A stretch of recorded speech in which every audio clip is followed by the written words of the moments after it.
सभी को मेरा राम राम, प्रणाम, नमस्कार। आज राष्ट्रीय जाट शताब्दी सम्मेलन था पुष्कर में।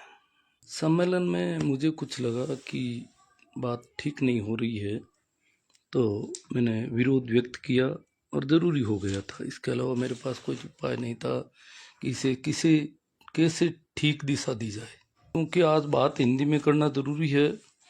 राष्ट्रीय कार्यक्रम था और राष्ट्रीय स्तर पर मुझे गालियां पड़ रही है। मैंने ठीक किया, पर पता नहीं, क्योंकि जैसे कोई ऑपरेशन करता है, अब जो मरीज है जानता नहीं है मान लो, या उसके परिवार वाले नहीं जानते हैं कि आप चीर क्यों रहे हो, ऑपरेशन कर रहे हो तो, पर जो जानता है उसको पता है कि चीरना बहुत ज़रूरी है उसके लिए। और वो अगर मेरे से लड़ें झगड़ें तो उनके समझ में नहीं आई, पर मेरे समझ में आ रही थी कि मुझे क्या करना चाहिए। हाँ, महिपाल जी काड़ा देख रहे हैं, रामचंद्र जी बलारा, बेरा राम जी सारण, बहुत सारे लोग। मेरा किसी से कोई व्यक्तिगत द्वेष नहीं है, कोई तकलीफ नहीं है। मैं दुश्मनों से भी द्वेष नहीं रखता, जो दुश्मनी करते हैं मेरे साथ उनसे भी मैं नहीं रखता। भाई धर्मेंद्र जी आंसरा ने कुछ पोस्ट की कि 9 तारीख को पुष्कर में ठीक नहीं होने वाला है, कुछ गलत होने वाला है, उसका अंदेशा जताया उन्होंने। हमने कहा नहीं नहीं, ऐसे नहीं, कुछ नहीं होने वाला है, आप निश्चिंत रहें। बोला नया धर्म चलाया जाएगा। मैंने कहा धर्मेंद्र जी क्यों चिंता कर रहे हो, कि पहले भी धर्मों के इस मामले में हम बहुत पीड़ित हैं, अंधविश्वास है पाकने। मैंने कहा और पुराने से नया भला, पुराने से तो ऊब पैदा होती है, कोई भी चीज पुरानी किस काम की, जितना नया हो उतना अच्छा। तो मैं तो उसके पक्ष में मैंने बचाव किया। तो कुछ लोगों ने कहा कि आपको कुछ दिया बताते हैं, कुछ पद का लालच दे दिया प्रेम सिंह जी वगैरह ने, और इसलिए बहुत सारे लोगों आपस में डिस्कस करके मेरे ऊपर उन्होंने समाचार किए कि आपको कुछ दिया, आपको कोई लालच है, आप क्यों इनका बचाव कर रहे हैं प्रेम सिंह जी का, जबकि इन्होंने बहुत गलत बातें की और आप इनका बचाव कर रहे हैं। गलत बातें, जैसे प्रेम सिंह जी ने एक बात की थी उसमें कि वो बात तो स्क्रीनशॉट लेकर के आए थे धर्मेंद्र जी राष्ट्रीय जाट शताब्दी के उसमें, और उसमें था कि किसी ने पूछा प्रेम सिंह जी को कि बिना तैयारी के इतना जल्दी लोगो तैयार करना, और ये DIA कोई धर्म है उनका जिसको वो लॉन्च करना चाहते हैं, तैयारी कुछ कम होगी अभी। तो प्रेम सिंह जी ने उस पर लिखा है, वो जो स्क्रीनशॉट में है, DIA का नहीं जारी कर रहे हैं, पुष्कर कार्यक्रम के लिए बनवा रहा हूँ, वो मिलता जुलता बनवा रहा हूँ, उससे मिलता जुलता बनवा रहा हूँ। पुष्कर के कार्यक्रम DIA का नहीं लॉन्च कर रहा हूँ, परंतु उससे मिलता जुलता। क्यों कि लोगों से थोड़ा प्रचार हो जाएगा। उन्होंने लिखा है प्रेम सिंह जी ने कि लोगों से थोड़ा हमारे धर्म का, नए धर्म का प्रचार हो जाएगा और स्वीकार्यता आसान हो जाएगी। इस बात को लेकर के बवाल मचा था। अरे मैंने कहा नया धर्म लाने दो, चिंता ही क्यों करते हो, लोगो है, लोगो अभी तो सिर्फ लोगो आया आपके सामने। हाँ, लोगो जो राष्ट्रीय जाट शताब्दी का लोगो था वो DIA के जो नए धर्म की जो उनकी थीम है उसका लोगो था, या उससे मिलता जुलता था। और वो प्रेम सिंह जी खुद इसकी कह रहे थे कि वो इसलिए मिलता जुलता किया ताकि स्वीकार्यता आसानी से हो सके। बाद में जब नया धर्म आए तो कह देंगे राष्ट्रीय जाट शताब्दी में आपने ये लोगो देख ही लिया और ये नया धर्म है। इस प्रकार हो सकता है उनको ऐसे ही राजी करने के लिए कहा होगा प्रेम सिंह जी ने। खैर कुछ भी हो, तो ये ऐसा कुछ हुआ, बातचीत हुई। बातचीत में फिर प्रेम सिंह जी ने काफी भड़ास निकाली उन पे, धर्मेंद्र जी पर, जो भी स्तरहीन उनके वक्तव्य आए। सब लोगों ने देखे होंगे वो वक्तव्य, उस ग्रुप में थे, बाद में डिलीट कर दिए होंगे, बहुत ही ठीक नहीं थे। मैंने प्रेम सिंह जी को लिखा, मैंने कहा ये ठीक नहीं है, आप एक इतने बड़े आयोजन के संयोजक हैं एक तरह से, और आपके लिए शोभा नहीं देता, आपने बहुत गलत वक्तव्य दिए हैं। उन्होंने एक्सेप्ट किया उस बात को। फिर धर्मेंद्र जी ने मुझे कहा कि मुझे बुरी तरह से प्रेम सिंह जी ने गालियां वगैरह निकाली है बहुत बुरी तरह से। फिर FIR तक की बातें हुई, सारी हुई, जो भी हुआ हो गया। मैंने कहा रुको यार, क्यों, ये कार्यक्रम हो रहा है, हमें ये कार्यक्रम होने दो। जब इतनी भाग दौड़ प्रेम सिंह जी 2 महीने से कर रहे हैं, उस आदमी के हो सकता है समस्या होगी, डीआईए वालों से कुछ समझौता कर लिया होगा, नए धर्म वालों से कुछ बात हो गई होगी, तो थोड़ा उनको भी राजी कर रहे हैं। आप इतनी क्यों सीरियस ले रहे हो? ये कार्यक्रम होगा तो हमें कोई फायदा मिलेगा, हम फायदे में होंगे, इसलिए इस कार्यक्रम में अड़चन मत डालो आप कि मुझे अंटकार ये मैंने कहा कह दिया कोई बात नहीं ना। मैं मंच से प्रस्तावना रखी गई आज के कार्यक्रम की। अब प्रस्तावना आप जानते हो किसी भी कार्यक्रम की आत्मा होती है, कार्यक्रम क्या करना चाहते हैं उसका निचोड़ प्रस्तावना में होता है। तो मंच से जो प्रस्तावना हुई उसमें मैंने लिखा कि मंच से प्रस्तावना में छोटे कद के जाटों को जाट डीएनए नहीं मानने की बात सुनकर मैं तुरंत पुष्कर से अपने गांव जा रहा हूं। मैं गांव निकल गया था। प्रस्तावना की बात से मुझे क्यों नाराज होना चाहिए? प्रस्तावना की बात में ऐसा क्या था? छोटे कद वाली वो कोई बात यूं ही थी कि भाई जाटों का जो डीएनए है 6 फीट हाइट होती है जाट की, और अंतरजातीय विवाह के कारण ये जो हाइट अब छोटे छोटे हो गए ना लोग, ये अंतरजातीय विवाह। अब मुझे लगा नहीं कि यार अंतरजातीय विवाह तो पहले तो होते ही नहीं थे, और हम छोटे छोटे तो बहुत सारे लोग हैं। और इन्होंने जो नीरज जी बेनीवाल हैं, उन्होंने कहा कि मेरा वीडियो सुनो ठीक से। मैंने सुन लिया, मैं नीरज जी बेनीवाल का वीडियो अच्छी तरह से सुन लिया, बहुत ही कम टाइम था, सुने बिना मैं नहीं कहता, मैंने सुना है वीडियो।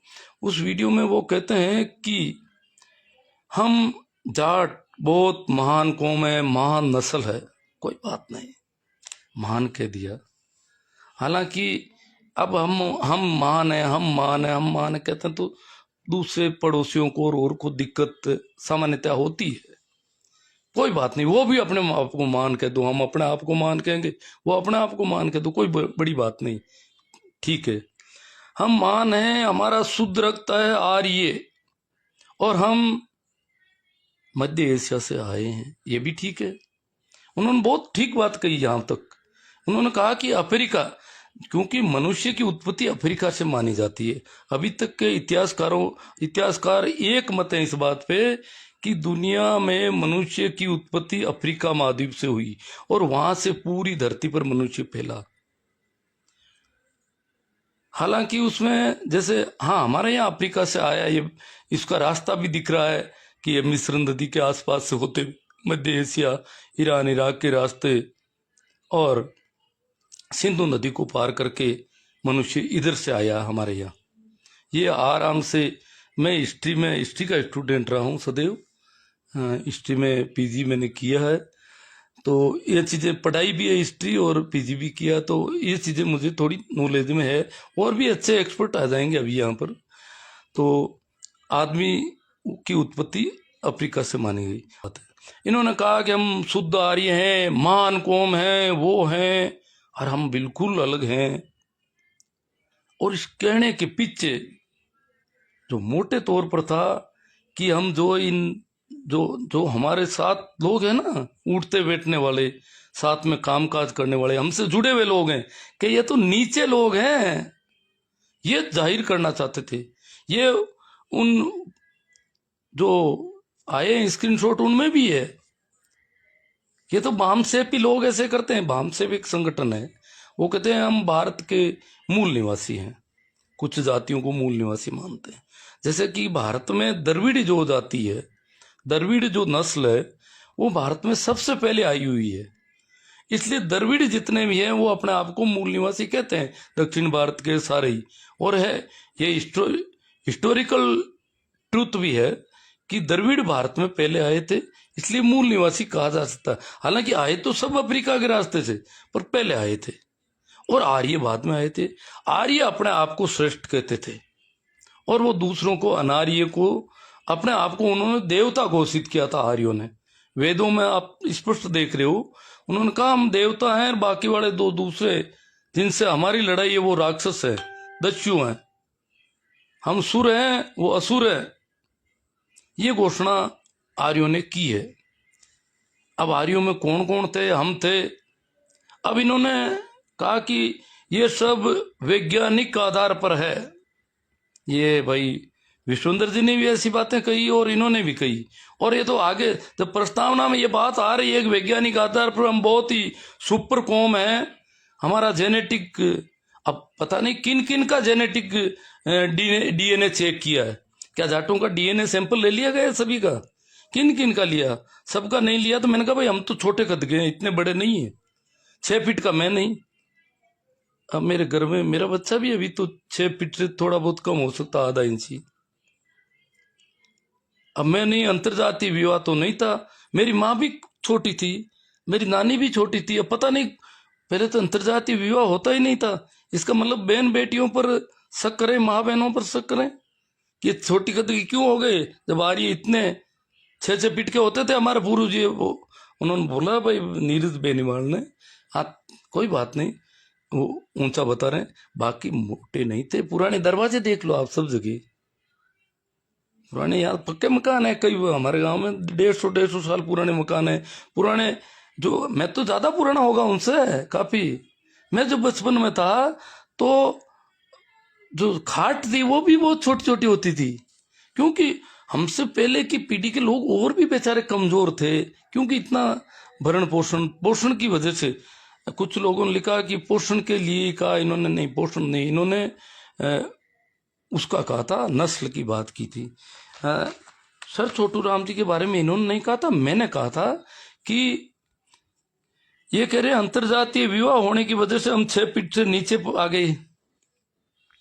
तो मैंने कहा भाई सर छोटू राम छोटे कद के थे, और आप प्रस्तावना में ये बात कह रहे हो, जबकि उन दिनों अंतरजातीय विवाह होते ही नहीं थे। और भी बहुत सारे लोग छोटे कद के मिलेंगे। पहली बात तो ये जो डीएनए टेस्ट की बात करें, किस किस का डीएनए हुआ है टेस्ट? इतने लोग मेरे सामने सुन रहे हैं, क्या आपके घर से सैंपल लेके के लिए गए? अगर सैंपल लेके लिए गए और डीएनए में हम नहीं मिले तो ये हमारे से रिश्ते नहीं रखेंगे।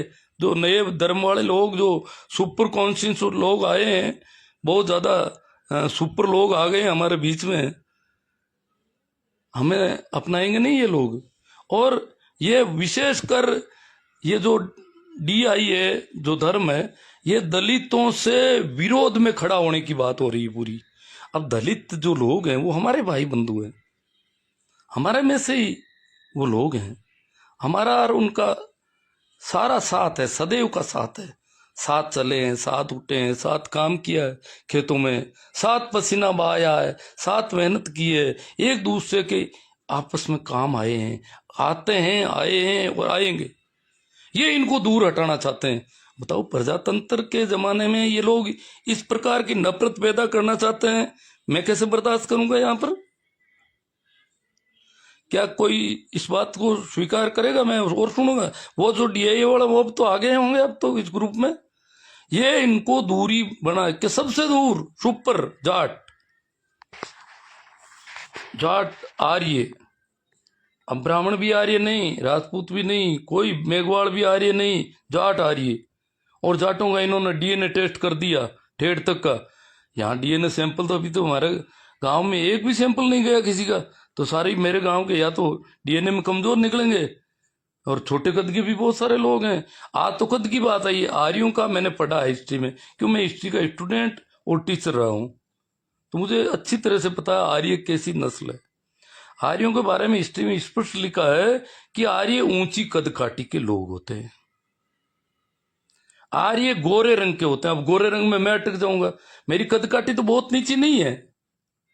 जो ये अपना आप को बहुत ऊंचा बता रहे थे, उनसे मैं छोटा तो नहीं हूं कहीं भी, पर रंग में अटक जाऊंगा तो फिर काला हूं, फिर मैं तो उस समय आर्यों से बाहर निकल जाऊंगा। फिर मुझे ये रखेंगे नहीं अपने जाटों में और अपने आर्यों में।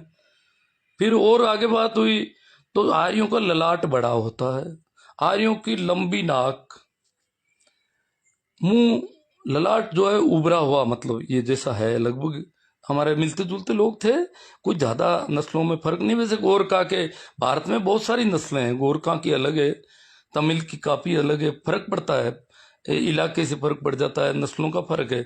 अब इसके लिए अहंकार करें, कोई हमारे हाथ में नस्लें नहीं तो हम नस्ल लंबे हो सकते। क्या लंबा होना किसी के बस की बात है? क्या गोरा होना किसी के बस की बात है? क्या किसी की लंबी नाक होना या चपटी नाक होना किसी के बस की बात है? फालतू, ये सब हमारे बस के बाहर की बातें हैं। हम यहाँ आ गए धरती पर, जो भी लोग हैं वो हमारे भाई हैं। हम इनको गले लगाएंगे कि इनको दूर फेंकेंगे? जो नजदीक लोग आ रहे हैं, नजदीकियां बनी है, एक दूसरे का भेदभाव मिटा है, छुआछूत मिटी है, ये दूर भगाने की बातें कर रहे हैं। और प्रेम सिंह जी से मुझे उम्मीद नहीं थी, प्रेम सिंह जी से मुझे बिल्कुल उम्मीद नहीं थी, परंतु मुझे लगा कि प्रेम सिंह जी ने उन ग्रुप के लोगों से जो वादे किए, उन स्क्रीनशॉट में जो देखा मैंने, उससे लगा कि प्रेम सिंह जी उनसे ये वादे क्यों कर रहे हैं, क्या पुष्कर में ऐसा करेंगे? इसलिए मुझे प्रेम सिंह जी से पूछना भी पड़ा। आखिर क्यों पूछा मैंने वो भी बताऊंगा। इससे पहले कि मैं थोड़ी थोड़ी और बातें, जो भी कमेंट आए हैं, क्योंकि मुझे बहुत गालियां मिल रही है, बहुत सारे लोगों ने कहा, देखो अब कुछ लोगों ने कहा कि आपने सार्वजनिक रूप से ये पोस्ट क्यों की, जब इस कार्यक्रम की, देखो मैं पूरा उत्तर दे रहा हूं, सार्वजनिक पोस्ट क्यों की है मैंने फेसबुक पे, और क्यों मैं वहां से निकला, इसका जवाब दे मैं हूं। मैं वहां से मैंने विचार किया कि इस कार्यक्रम की प्रस्तावना मेरे सामने आ गई, और प्रस्तावना कहती है कि तुम बहुत ऊंचे लोग हो और नीचे लोगों को मुंह लगाना बंद कर दो। प्रस्तावना हमारे से, जो हमारे संगी साथी उनको दूर करने की बात कर रही है। कोई डीएनए चेक नहीं हुआ किसी का, यूं ही फालतू की बकवास कर रहे हैं। डीएनए किसका डीएनए चेक किया? कितने जाटों का डीएनए सैंपल लिया इन लोगों ने? कौन से वैज्ञानिक रिसर्च है? मैं पूछना चाहता हूं मिस्टर विश्वेंद्र और नीरज बेनीवाल से, ये इस सोशल मीडिया के मंच पे आके जवाब दे। मैं वहां क्यों मंच पे चढ़ूं? मैं, कुछ लोग कह रहे हैं इसको मंच पे नहीं चढ़ने, मैं आज तक मैंने कभी मंच के आसपास भी नहीं जाता हूं मैं। जैसे मेरे पास 2 दिन पहले मेरे ऊपर बहुत आरोप लगे कि ये प्रेम सिंह जी की सेफ्टी कर रहे हैं, बचाव कर रहे हैं शिवनारायण जी, इनको कोई लालच दिया है, इनको सम्मानित किया जाएगा, इनको कोई पद दिया जाएगा, इनको वो दिया जाएगा, ये दिया जाएगा, ये प्रचार कर रहे हैं कि इनके लिए पेमेंट करो, क्योंकि वो खाते की बात उठी कि खाता रामनारायण जी का खाता है, और इनको लेकर के बहुत सारा बवाल मचा कि ये हनुमान बेनीवाल के विरोध का खाता है, या इस खाते में पैसे डालने पर भरोसा नहीं कर सकते। मैंने कहा करो भरोसा, शताब्दी का कार्यक्रम है, जरूरी हो गया, प्रेमराम जी के कोई मजबूरी हो गई तब ये खाता काम लिया है, आप पैसे करो, पैसों की जरूरत पड़ेगी, पैसों के बिना कार्यक्रम।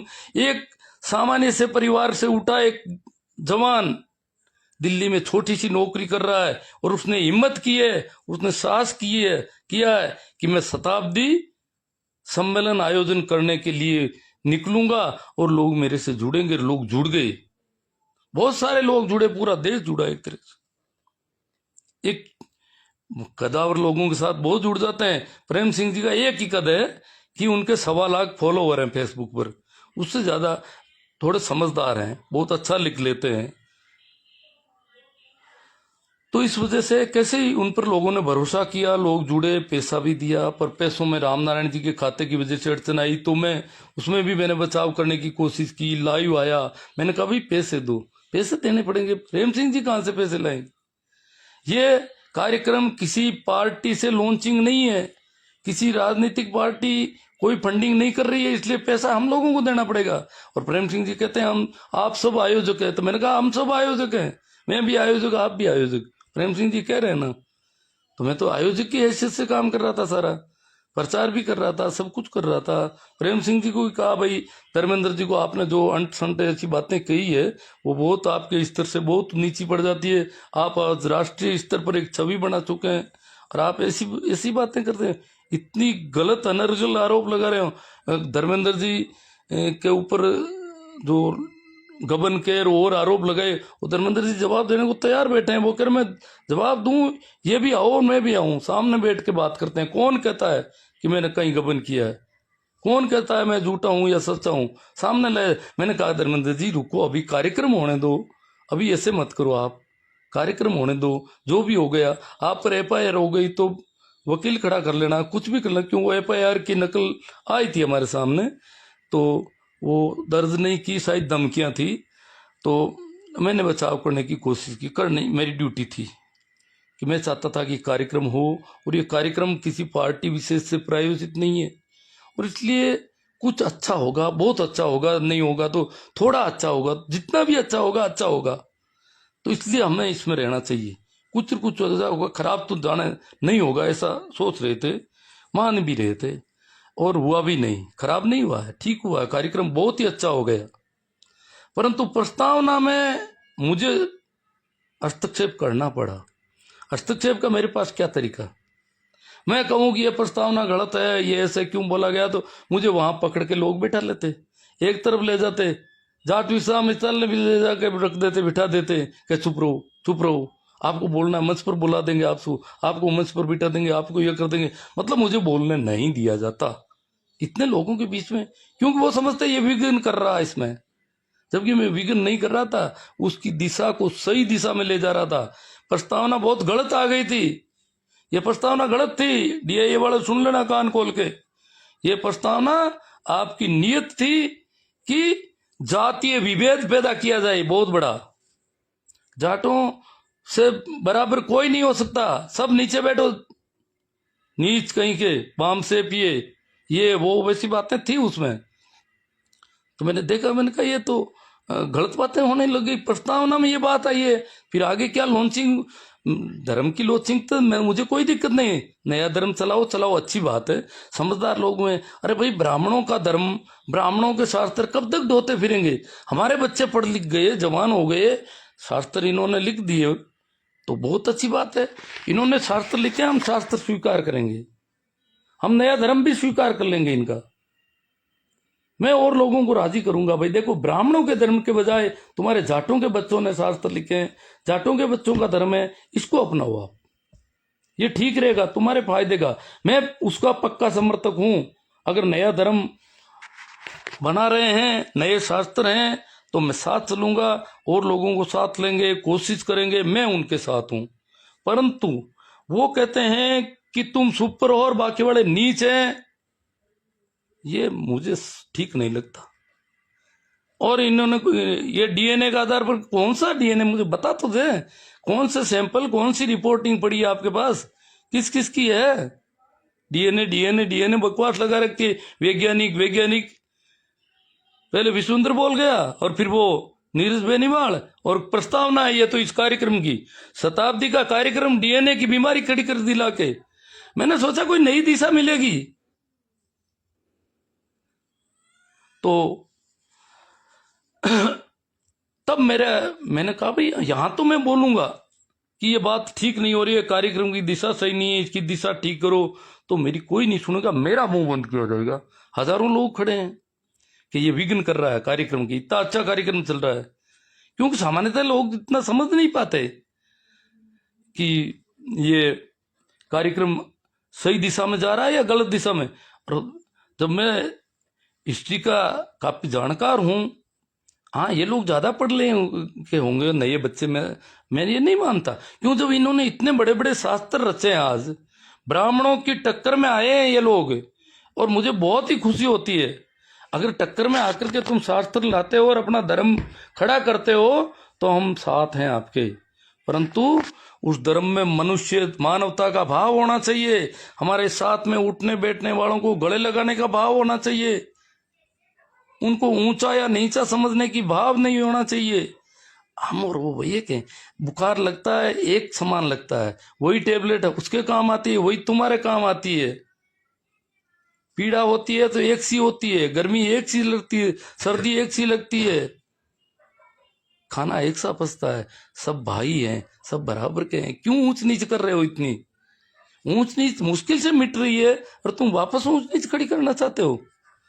तो तब मैंने कहा भाई ऐसे करो, अपने यहां से निकल जाते हैं, अपनी क्या करेंगे, और अपन तो ये पोस्ट कर देते हैं कि भाई जो मंच से प्रस्तावना में छोटे कद की बात हो रही है, और डीएनए जाटों का जो है 6 फीट हाइट जाटों की होती है डीएनए के हिसाब से, और आधा फीट का छापा 6.5 फीट के दिखते थे, और तुम हो गए 5-5 फीट के अंतरजातीय विवाह करके। और मुझे लगता नहीं यार, अंतरजातीय विवाह आज से 20 साल पहले तो कहीं थे ही नहीं, और छोटे छोटे तो मैं बचपन में था उस समय भी लोग बहुत छोटे कद के थे, उन्होंने कौन से अंतर्जातीय विवाह कर ली थी। अब कह रहे हैं खान पान की बात, अरे हो सकती है खान पान से, मैं मानता हूं,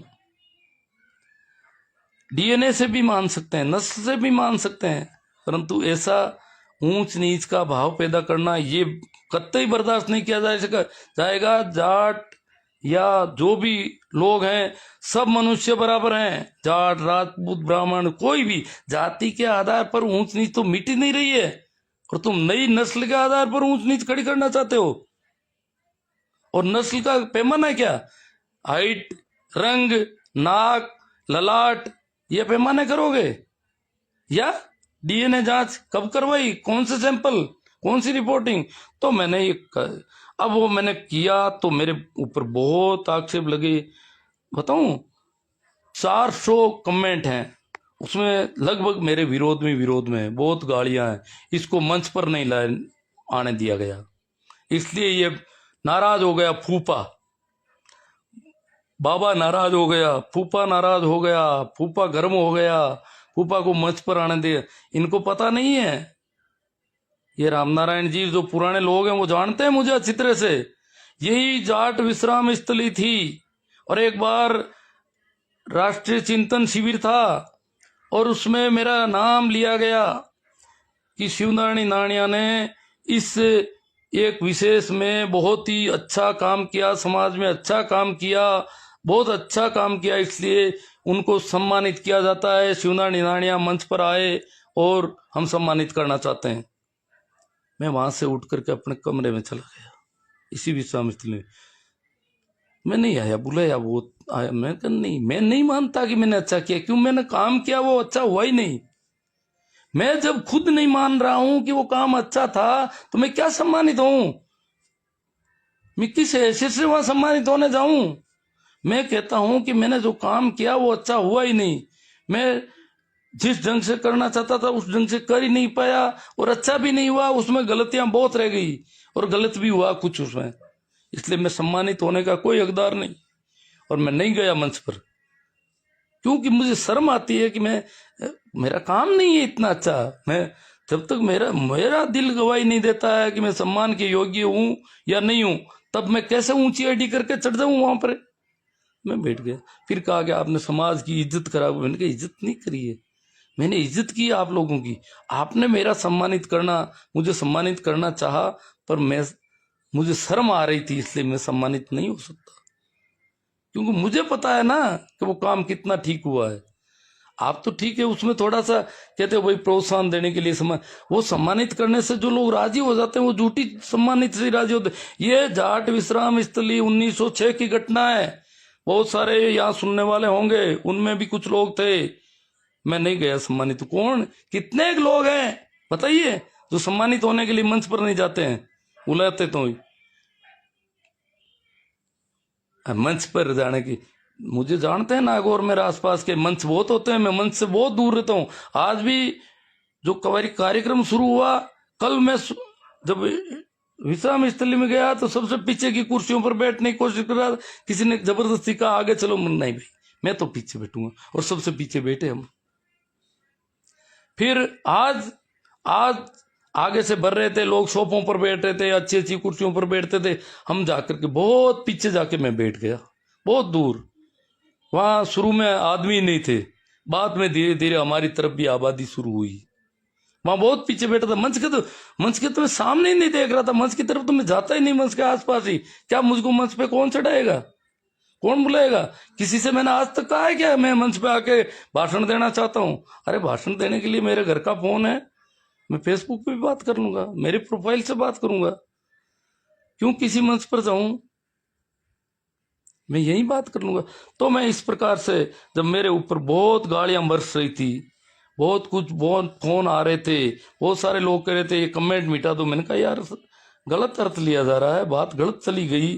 फूफा जी बाबे यूं गई, बाबे ने तवज्जो को नहीं मिली, और बाबे यूं, बहुत सारी बातें आ रही थी। हर बात को ये तो उल्टा मोड़ता है, ये नहीं चाहता कि अच्छा कार्यक्रम हो, इसको किसी से जलन है, इसकी किसी से व्यक्तिगत सारे आरोप। परंतु मैं चाहता था कि मैं मानवता चाहता हूँ, भाईचारा चाहता हूँ, आपसी जो हमारा जिनसे आपसी लेन देन है वो हमारे हैं, हम उनके हैं। और मैं ये नहीं, जिनको लोग कुछ कहते हैं, मैं बहुत सारे लोग सोचते हैं ये राजपूतों के खिलाफ है या ब्राह्मण, नहीं, जो अभी भी राजपूती अहंकार करते हैं उनसे मैं खिलाफ हो सकता हूँ। जो अभी भी ब्राह्मणी थोपना चाहते हैं उनके मैं खिलाफ हो सकता हूँ, खिलाफ बातें कर सकता हूँ, खिलाफ तो मैं होता ही नहीं हूँ किसी से। क्योंकि कल जब बात हुई परिचय देने की, तो परिचय में भी लोग भाषण दे रहे थे। मेरे से पहले परिचय हुआ भाई मनुदेव सिंह का।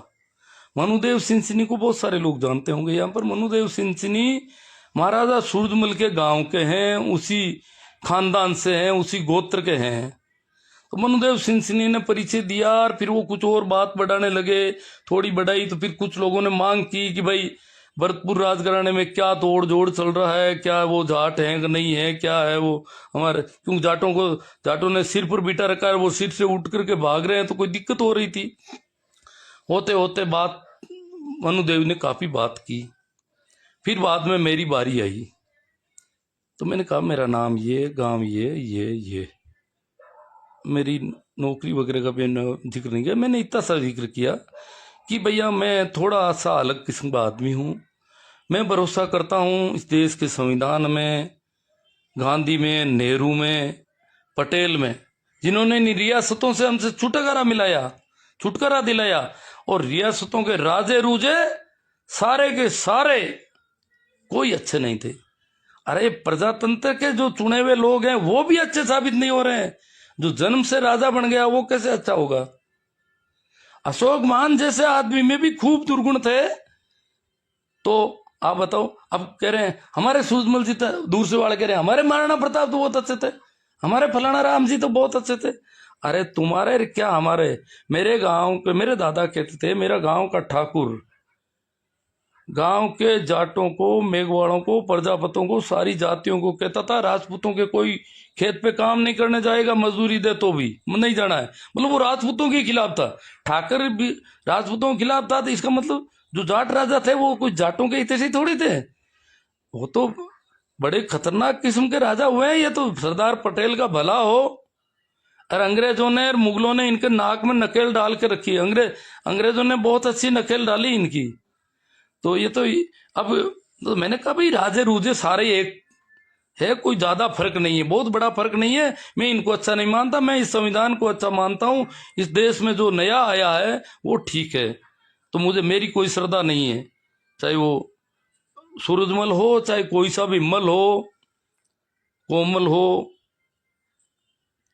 अब आगे बात हुई, मैंने दूसरी पोस्ट करनी जरूरी समझी कि ये तो मेरे ऊपर कीचड़ बहुत ज्यादा उछल रहा था। मैंने कहा भाई कार्यक्रम की प्रस्तावना को सुनो, प्रस्तावना में क्या कहा जा रहा है। ये कार्यक्रम जो होगा प्रस्तावना के आधार पर चलेगा पूरा कार्यक्रम।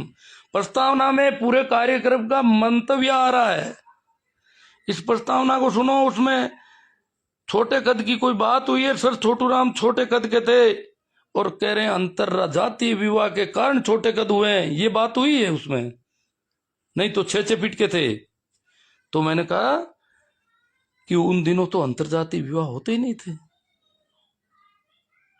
कुछ लोगों ने कहा छोटू राम जी के बारे में, उन लोगों ने कहा नहीं, उन्होंने छोटू राम जी के बारे में नहीं कहा, मैंने छोटू राम जी का नाम लिया। छोटू राम जी के प्रति मेरी बहुत श्रद्धा है, बहुत सारे लोग मुझे सुनते हैं, जानते हैं, समझते हैं। फिर मैंने तीसरा भी कहा, मैंने कहा आज अगर प्रस्तावना में, क्योंकि फिर मुझे समाचार मिला कि मैं तो बीच रास्ते में ही था, मिला कि भाई युद्धवीर सिंह जी को बोलने नहीं दिया जा रहा है।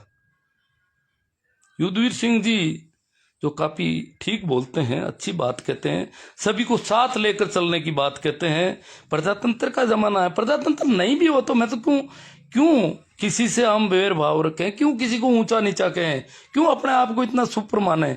सुपर है तो बुखार चढ़ता है कि नहीं चढ़ता? सुपर वाले को मरते हो कि नहीं मरते हो तुम? सुपर वाले 6-6 फीट वाले भी मरते हो क्या? 6-6 फीट वालों की छोटी मोटी बीमारियां होती है कि नहीं होती है? सुपर हो गए, कोई देखो ऊपर उड़ रहे हैं ऊपर आकाश में। हाँ, अगर कोई आदमी बहुत नीचे हो तो जोश भरने के लिए कहा जाता है कि भाई तुम तो बहुत अच्छे हो, तुम थोड़ा जोश करो। ये जो जोश भरा था बलदेव राम जी ने और उन लोगों ने जोश भरने की कोशिश की, तो वो तो जोश जरूरी था, परंतु अभी तो आगे ही पहले ही जोश से भरे पूरे हैं, साइड ही नहीं दे रहे हैं किसी को, और इनको कह रहे हैं वो बहुत नीचे है, तुम तो बहुत ऊंचे है, कहां उनके मुंह लग रहे हो नीचे लोगों के। तो फिर मैंने तीसरी पोस्ट भी की, और फिर मैं कहता हूं कि अगर मैं आज इसको दिशा चेंज नहीं करता तो ये पता नहीं क्या क्या करते। युद्धवीर सिंह जी को क्यों नहीं बोलने दिए? बताऊं एक छोटी और घटना, मैं तो जानता नहीं था, सुभाष कुंडू नाम के हरियाणा के कोई आदमी, यहाँ लोग जानते होंगे सोशल मीडिया पर, सुभाष कुंडू नाम तो मैंने खूब सुना था, मुझे पता नहीं था वो किस वैरायटी के आदमी है, किस थीम के हैं, किस सोच के हैं। हरियाणा से थे शायद, मेरे से भी ज्यादा उम्र के लगे मुझे। वो कोई किताबें लेके आए थे बेचने के लिए, अब मेरे पास वो किताबें नहीं, मैंने किताबें उनमें से पसंद की, वो किताबें लेके बेच रहे हैं। एक किताबों की एक लंबी स्टॉल लगी हुई थी जाट विश्राम स्थली के बरामदे में, खूब जगह थी, विश्राम स्थली में लोग आए हुए थे, और अगर किताबें आई है, लोग अपने किसानों से संबंधित, अपने संबंधित किताबें बेचना चाहते हैं तो उनको बेचने देना चाहिए। तो एक लंबी सी बुक स्टॉल लगी हुई थी, वो सुभाष कुंडू और वो लोग, उन्होंने भी एक कोने में बुक स्टॉल लगा रखी थी। तो वो तो आए ही थे, उस समय तो आ ही रहे थे, लोकल की बात है, जल्दी की। तो उस समय तो क्या, मैंने भी एक बार सरसरी नजर से किताबों के ऊपर से निकला, पास से निकला, मैंने कहा ये तो बाद में लेंगे, या तो मैं अभी तो चले, दुकानें जमा ही रहे हैं। थोड़ी देर में मैं उधर गया तो उनके थैलों में किताबें डाल रहे थे वो। अरे मैंने कहा इतनी जल्दी थैलों में क्यों डाल रहे हो, बेचोगे नहीं क्या? बेच ली हमने तो। वो सुभाष जी कुंडू हरियाणा के थे शायद, हरियाणा के जानने वाले जानते हैं उनको, अभी आ जाएगा उनका भी जवाब। उनकी विचारधारा है मानवता की, वो अंधविश्वास के खिलाफ है, पाखंड के खिलाफ है, मनुष्य मनुष्य में जो भेदभाव करने वाले लोग हैं उनके वो खिलाफ है, ऐसा मैंने सुना। और ऐसी कुछ किताबें भी थी उनकी, सुभाष कुंडू की, उनसे मैंने 5-7 किताबें खरीदी। कैसे खरीदी बताऊं? वो थैले में डाल दी थी, वो तो ले जा रहे थे कि नहीं नहीं हमें नहीं बेचना, हमने बेच ली बेचनी जितनी। अरे मैंने कहा क्यों नहीं बेचना, बेचो, आपकी किताब मुझे ठीक दिख रही थी, मैं पहले देख के निकला था, आप किताब में बेचो, क्यों नहीं बेच रहे हो? कि नहीं नहीं बेच ली हमने, बहुत बेच ली। और मैंने कहा क्या बात है, आप वहां ले जाना चाहते हो क्या आयोजन स्थल पर, कल जो होना है? तो अभी तो लोग तो यहाँ, अभी तो वहां कोई है ही नहीं, कल ले जाना वहां, तो आज क्यों ले जा रहे हो थैला भर करके? और अभी तो यहाँ ही लोग आ रहे हैं, अभी तो लोग आए ही बहुत कम है, आप दुकान रखो। कि नहीं नहीं नहीं बेचेंगे, नहीं बेच ली हमने तो, खूब बेच ली। तो मैंने वो तो थैले में डाल दी उन्होंने सारी, तो मैंने उसके ऊपर जो उल्टी किताब होती है तो ऊपर पट्टी पर जो नाम लिखे थे उससे देख करके 5-7 किताबें मैंने निकाली उनमें से, और मैंने कहा ये इनका पैसे लो आप। मेरे साथ और थे, उन्होंने कहा आप क्यों नहीं रखना चाहते? हमें बाद में पता चला कि इनकी दुकान को यहां से उठाया गया है। क्यों भाई? कि मानवता का संदेश देना चाहते थे अपनी किताबों के जरिए, ये इसलिए। क्यों जाट विश्राम स्थली का किराया कोई अकेले प्रेम सिंह जी ने, या इनके जो मुख्य आयोजक हैं, कौन कौन है पता नहीं मुझे, इन्होंने कहा सब आयोजक हैं, सब आयोजक हैं, तो इनकी किताबों की दुकान सुभाष कुंडू की क्यों उठाई गई? सुभाष कुंडू युद्धवीर सिंह जी भाषा में बोलते हैं। युद्धवीर सिंह जी को जानते हो? अखिल भारतीय जाट महासभा के महासचिव, उनकी और सुभाष कुंडू की विचारधारा एक समान बताई मुझे किसी ने। तो मैंने कहा भाई सुभाष कुंडू, मैं तो जानता ही नहीं, कुंडू कुंडू ही सुना था, मैंने आज पूछा भाई नाम क्या था, कुंडू कुंडू कर रहे थे, कोई किताबें लेके आया था कि सुभाष कुंडू थे वो। तो मैंने कहा तो इतना सा नाम बाकी याद रहा मुझे, किताबें तो वो लेके चले गए, हम 2 जनों ने 8-10 किताबें ली, एक आध ने और कोई ली, और वो तो थैला लेकर के निकल गए वहां से, भूखे प्यासे, चाय भी नहीं पी, पहले जमाई रहा तो हाथ थोड़ी देर में, 10-15 मिनट में, आधे घंटे में डाल कर लेके चले गए। उनकी किताबों में कुछ बुरा नहीं था, किताब पढ़ी। अब मैं क्या, अभी आया ही हूँ, पूरे दिन से बिजी हूँ, दिखा था आपको किताबें, आपको भी पसंद आने जैसी थी। और उनमें से दूसरी स्टॉल में ये नहीं है कि उनमें से सेम किताबें थी, और सेम भी है तो भाई बेचने का हक, वो भी तुम्हारे जाट विश्राम स्थली, वो भी जाट था, ये भी जाट था, विश्राम स्थली का किराया हमने दिया है, भाई हमारा भी तो योगदान है ना कुछ। हाँ हो सकता हम लाखों नहीं दे पाए, ये सम्मेलन कोई एक अकेले आदमी का था नहीं, किसी पार्टी का था नहीं। क्यों उनकी किताबों की दुकान उठाई और किसने उठाई ये तो हमें पता ही नहीं चला, परंतु उठाई है इन लोगों ने। वो बहुत नाराज होकर के गए, मुझे बताया शायद भरत सारण जी ने, जो भरत सारण जी बहुत ज्यादा अनाउंसर थे, डॉक्टर भरत सारण 50 विलेजर्स के बताते हैं, उन्होंने उसको उठाया बताते हैं। सुभाष जी कुंडू की दुकान उठा दी किताबों की। क्या दिक्कत थी? सुभाष जी आज भी बेचते, कल भी बेचते। कल तो वो तो निकल गए थे 4 बजे के आसपास, 4 साढ़े 4 ही। तो शाम को तो लोग तो शाम को आ रहे थे बहुत ज्यादा, और सुबह यहाँ बेचते। वो हरियाणा से आए हैं, इतनी दूर से किताबें ढो ढो करके आए हैं, ठल ठल के आए। जाट नहीं है वो। किस जाति के थे तुम्हारे? जाट विश्राम स्थली किसकी है? किराया हमारा दिया हुआ है। विश्राम स्थली में भी हमारे किसी न किसी का जाटों का योगदान होगा, हमारे रिश्तेदारों का होगा। परंतु कल तो किराया ले रखी थी हमने, तो वहां पर दुकान एक जाट की लगाने दी जाती है, दूसरे जाट की किताबें हटाई जाती है वहां से कि ले जा तुम, तेरी किताबें नहीं बिकेगी यहां पर। तो मुझे काफी बुरा लगा। फिर भी मैंने कहा यार देखो कार्यक्रम होने दो, कल का कार्यक्रम होना है, अच्छा कार्यक्रम होना है। मैं बचाव कर रहा था। मैंने एक दो आदमियों ने काफी नाराजगी व्यक्त की। मैंने कहा रुक जाओ, जाने दो, अब बात हो गई कि वो चले ही गए किताबें लेके, तो अब क्या लड़ाई लड़े, किससे लड़े, क्या लड़ाई लड़नी, छोड़ो इस बात को। अभी तो इनके पैसे कम पड़ रहे हैं। भंवरलाल जी आर्य ने एक ऑडियो डाला ग्रुप में कि रुपये कम पड़ रहे हैं बहुत। तो मुझे चिंता हुई। मैंने चिंतित चेहरे देखे भंवरलाल जी के, प्रेमाराम जी के। तो मैंने कहा लाइव करना चाहिए। तो बोले नेटवर्क नहीं है। मैं अंधेरे में ऊपर चढ़ गया छत पर, जाट विश्राम स्थली। मैंने लाइव किया। अरे खाते की चिंता मत करो, किसी का भी खाता है तो पैसा ही नहीं आया। पैसा तो वैसे ही कम पड़ रहा है, खाते में क्या बचेगा? खाते वाले पर आपको भरोसा नहीं है मानना, परंतु पैसे तो वैसे ही कम पड़ रहे हैं। अभी पैसों की बहुत कमी है, इसलिए पैसा दो, जितना बन सकता है 100, 200, 1000, 500। खाते की चिंता मत करो, खाते के नाम से विरोध छोड़ो और पैसा दो। मैंने लाइव आकर के कहा रात को, सुभाष कुंडू जी की घटना के बाद में कहा, और इन सारी घटनाओं से पहले की एक घटना और बता देता हूं मैं आपको। वो घटना यूं है कि मैं चाहता था कि इसमें क्या है कि मुस्लिम जाटों को बुलाया गया था, आमंत्रित किया गया था दिल्ली में, और में सिख जाटों को भी आमंत्रित किया गया था। अच्छी बात है, कोई बात नहीं।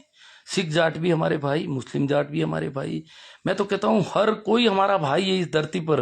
मनुष्य में कौन सा वसुदेव कुटुंबकम की भावना रखने वाले देश के लोग हैं हम। तो बुलाया, अच्छी बात है। एज ए जाट बुलाया उनको। मैंने कहा इनको एज ए जाट बुलाया, विष्णुइयों को एज ए जाट बुलाया, क्योंकि जो मुस्लिम लोग हैं पंजाब और सिंध के, जो मुसलमान हैं वो जाट थे। उनमें से बहुत सारे लोग, ज्यादातर लोग, क्योंकि पश्चिमोत्तर भारत है ये जाटों का इलाका है।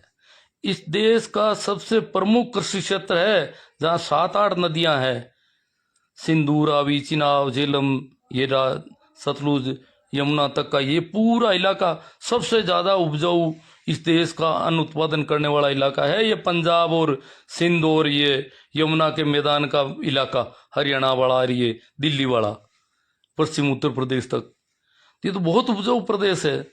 और यहाँ की प्रमुख कृषक कौम थी जाट। अब पंजाब और सिंध के, जो बहुत बड़ा पंजाब, लाहौर, जहाँ सर छोटूराम जी की राजधानी थी पंजाब की, लाहौर, तो वो मुसलमान बन गए। छोटूराम जी भी उनको साथ रखते थे, मुस्लिम जाटों को और सारे मुसलमान किसानों को छोटूराम जी साथ में रखते थे। तो वो मुसलमान बन गए, तो कोई बात नहीं, जाट हैं और जाट के नाते उनको बुलाया जाता, अच्छी बात है। ईसाइयों को भी बुला लो, किसी को भी बुला लो, जाट के नाते। अब तुम बुलाना चाहते हो, भाईचारा करना चाहते हो, मिलना चाहते हो, गले मिलना चाहते हो, दूरी हटाना चाहते हो, भेदभाव मिटाना चाहते हो, तो बहुत ही अच्छी बात, मैं स्वागत करता हूं। तब मैंने कहा एक दिन प्रेमाराम जी से फोन करके, मैंने कहा प्रेमाराम जी एक बात छोटी सी कहना चाहता हूं, आप बहुत बिजी हैं, आपका बहुत बिजी शेड्यूल है, इसके बीच में मैं थोड़ी सी बात कहना चाहता हूं। कि क्या कहना चाहता हूं? मैंने कहा ये है कि ये जो मेघवाड़ है, सारे मेघवाड़ों को आप मत मानो, जाटा मेघवाड़ है, ये जाटों से काफी जुड़े हुए हैं। और मेरी उम्र के लोग जानेंगे उस बात को, मैं जो बात कहना चाहता हूँ। हम जब बहुत छोटे थे, हमारे घरों में गायें बहुत थी। गायें बहुत थी तो गाय जब बीमार पड़ती थी तो मरती नहीं थी, 2-2 महीने 3-3 महीने तक बीमार पड़ी रहती थी। हम रोज उसके पैरों को और पूंछ को पकड़ के इधर से उल्टा करते, फिर इधर घाव हो जाते तो वहां क्या लगाए, कोयला वगैरह लगा कर फिर उल्टा करते, उसके ऊपर छाया करते खाट वगैरह की, उसको फिर भी धूप होती तो छाया में ठल ठल के ले जाते, पानी पिलाते दिन में कई बार, क्यों वो तो ऊंचा मुंह भी करते, मुंह में थोड़ा चारा मुंह में डाल डाल के खिलाते, मरती नहीं कई दिन तक, जब तक नहीं मरे पानी चारा छाया धूप ये व्यवस्था तो करने की जिम्मेवारी होती है हम जिस पशु को हमने काम लिया है। और गाय भैंस तो देखो बहुत जल्दी मर जाती है, बीमार पड़ी कई बार मिनटों में गई, और पूरे पूरे दिन तो बीमार रहती नहीं, एक दिन 24 घंटे के अंदर अंदर अगर ठीक नहीं हुई तो मर जाती है। पर गाय 2-2 3-3 महीने तक जिंदा रहती थी। हम रोज उसके मुंह जाके पकड़ते, सींग को मुंह को पकड़ते, पानी पिलाते। और इसी दरमियान क्या होता, मेरे को जब मैं छोटा था तो मुझे कहा कि गाय गाय थी बीमार होती थी तो हम जाते थे ऋषि में आते तो जाते पानी पिलाते, देख के आते तो कहते कि पहले गाय को थोड़ा लकड़ी से टटोलना, गाय जिंदा है या मरी हुई है। यूं नहीं कि गाय मर गई तू हाथ लगा ले, तू मुंह पकड़ कर पानी पिलाने की कोशिश करे या मुंह में चारा डालने की कोशिश करे या सींग पकड़ करके पानी के तगारी की तरफ उसका मुंह करने की कोशिश करे। मरने के बाद हाथ लगाने का मतलब नीची जाति का हो जाता है मरे हुए पशुओं को हाथ लगाने से। तुझे पता नहीं, मेरी माँ ने कहा, मेरी माँ हरसोड़ाव की थी ताड़ा जाट की, वो कहती थी कि ताड़ा में 4 भाई थे और छोटे भाई ने मरी हुई गाय के हाथ लगा दिया। गाय बैल वो दोनों ही बड़ी मुश्किल से मरते थे, तो मरी हुई गाय के भूलवश हाथ लगा दिया। उसको पता नहीं था मर गई है, हाथ लगा दिया। इतने में दूसरे भाइयों ने कहा गाय मर गई तूने हाथ लगा दिया। अब वो क्या कर, वो बेचारा एकदम से उदास हो गया पूरी तरह। उन्होंने कहा नहीं नहीं हम तो तेरे से बातें नहीं करेंगे, तुम तो हमारे शामिल रहने जैसा हुआ नहीं रहा है, तू गाय का हाथ लगा दिया, तू तो बाम भी हो गया। अब वो क्या बोले बेचारा, तीनों भाई एक तरफ हो गए पूरे। माँ आई, माँ ने कहा क्या कर रहे हो, किसने हाथ लगा दिया। माँ, हम इसके साथ हो जाएंगे तो पूरा गांव हमको बाम भी घोषित कर देगा, इसलिए इसको बाम भी घोषित करो माँ, ये इसने हाथ लगाया मरने के बाद गाय के। माँ ने कहा किसी ने देखा ही नहीं, अभी तो तुम नहीं देखा है, लगा दिया तो क्या हो गया, भूलवश लगाया है। क्या नहीं नहीं नहीं नहीं, हमको लोग कल को पता कभी भी चल सकता है, हमको कर दे। तो उसको अलग किया। तो माँ ने कहा कि मैं इसके साथ रहूंगी, मेरा बेटा है, मैं इसके साथ रहूंगी। तुम, और कहते हैं माँ ने फटकार दे दी, ताड़ा तुम, ताड़ा जाड़ते ना वो, का तुम तो कम हो जाओगे और ये खेमादा की बेल बढ़ेगी, इनकी बेलरी बढ़ती जाएगी। तो खेमादा मेघवाड़ है हरसोड़ा और गोठन में 700-800 घर है उनके। तो वो कैसे मेघवाड़ हुआ फिर, उसको और उसकी माँ को उन भाइयों ने कहा हम हमारे साथ नहीं रह सकते, अब तुम जाओ मेघवाड़ों के घरों में कहीं। तो माँ और बेटे को कहाँ जाना पड़ा, किसी मेघवाड़ के घर पे जाना रहना पड़ा। फिर किसी मेघवाड़ ने उनको बेटी ब्याई, फिर बच्चे हुए, वो खेमादा जाट खेमादा मेघवाड़ बने।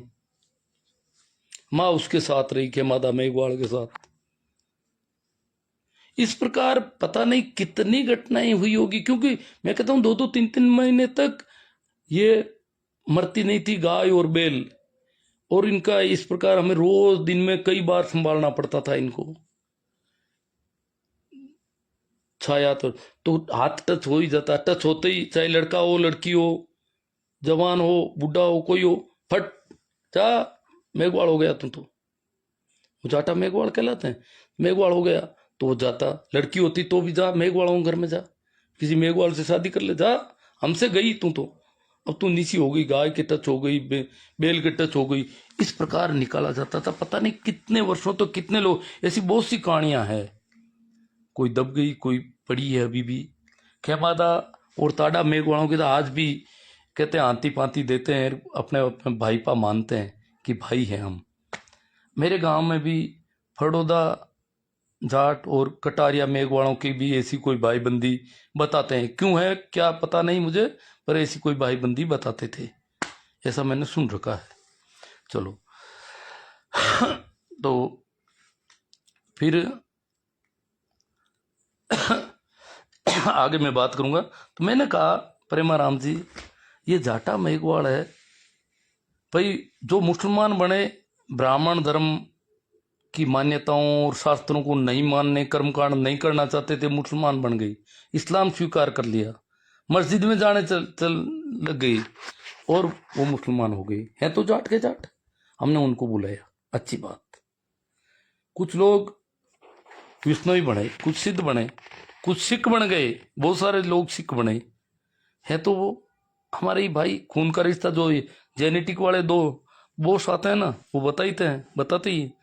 तो मैंने कहा भाई हैं, उनको हम बुला रहे हैं, तो ये जाटा मेघवाड़ भी हमारे ही भाई हैं। वो तो अपने मन से मुसलमान बने थे, अपने मन से सिख बने थे। इनको तो बेचारों को धकेल कर बाहर किया गया।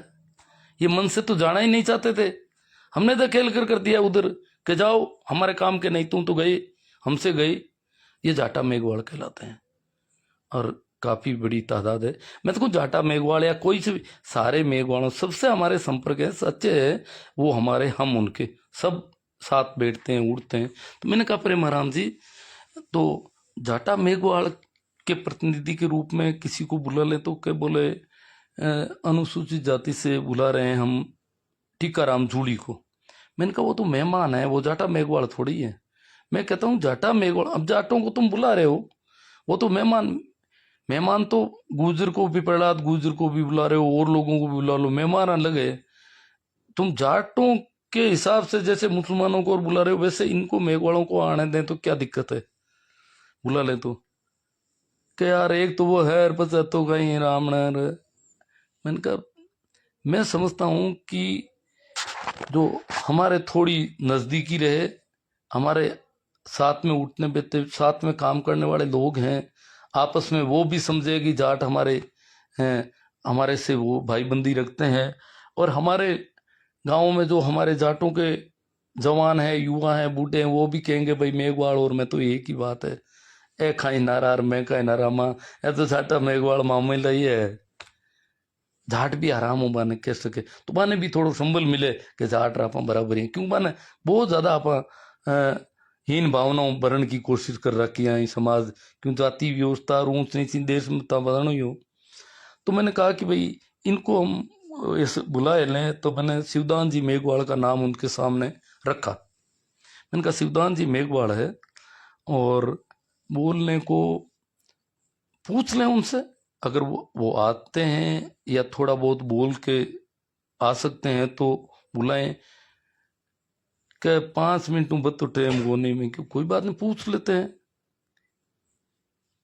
क्या पूछ लो, मैं क्यों नहीं था, क्या हो तो पूछू, मैं यूं कौन पूछू, आयोजक थे वो, मैंने स्थाने करना पड़ा है। था बार मार मुंडा अंकार बदलो काल था के बट नहीं बैठी हुए, तो ये बात मैंने स्थान था क्या हो तो ही मैं अगला पूछूं, नहीं मैं कौन पूछू मन, ठीक है ना। तो क्यों आप पूछ लो, मैं क्यों पूछ लूं, तो बस करो पर मैं पूछ लूं, चलो मन पूरू खरार मैं पूछू तो शिवदान जी क्यों, मैं तो 2-3 मिनट में बात कर दूंगा, एडी कोई बात को नहीं। और की को नहीं था ये शाम सम्मेलन है, तो मैं आज हूँ कितनी तारीख वगैरह टाइम आई अगली तय होगी कि भाई 2-3 मिनट में बात कह सको, तो ही बात के उनको मौका मिलो, नहीं आ सको थे आओ आमंत्रित हो, बात बिना किए ही। और बात अगर 2-3 मिनट में, 5 मिनट तक प्रेम जी क्या, तो 2-3 मिनट में ताको मैं कह दूं तो ठीक है। तो मैं प्रेम जी ने पाची बात करूं, पाची में बात करी, प्रेम जी वे 2-3 मिनट को कियो है कि 2-3 मिनट में बात कर दूं, तो काई करा क्यों दिन बीकानेर वाली टीम बन निमंत्रण दे दई। मैं कि ठीक बात है, मैं क्यों था बीकानेर की टीम निमंत्रण दे दी शिवदान जी हो। शिवदान जी शाम का फोन करी कि मार्क ने तो कोई को नहीं हो, खेजरी बचाओ का धरना में हूं मैं कोई को नहीं हो, तो की कौन, मैं पूछ लूँ, पास पूछू प्रेम जी कोई गियो ही को नहीं, क्यों कल दे दे तेन की कौन कल दे दे बन, मैं क्यों थाना आज दियो को नहीं, हूँ आर दे थान निमंत्रण, और थाने बुलाउन को बात हुई चुकी प्रेम जी हूँ, अरे हूँ अरे भी दियो को नहीं, 2 दिन और निकल गया।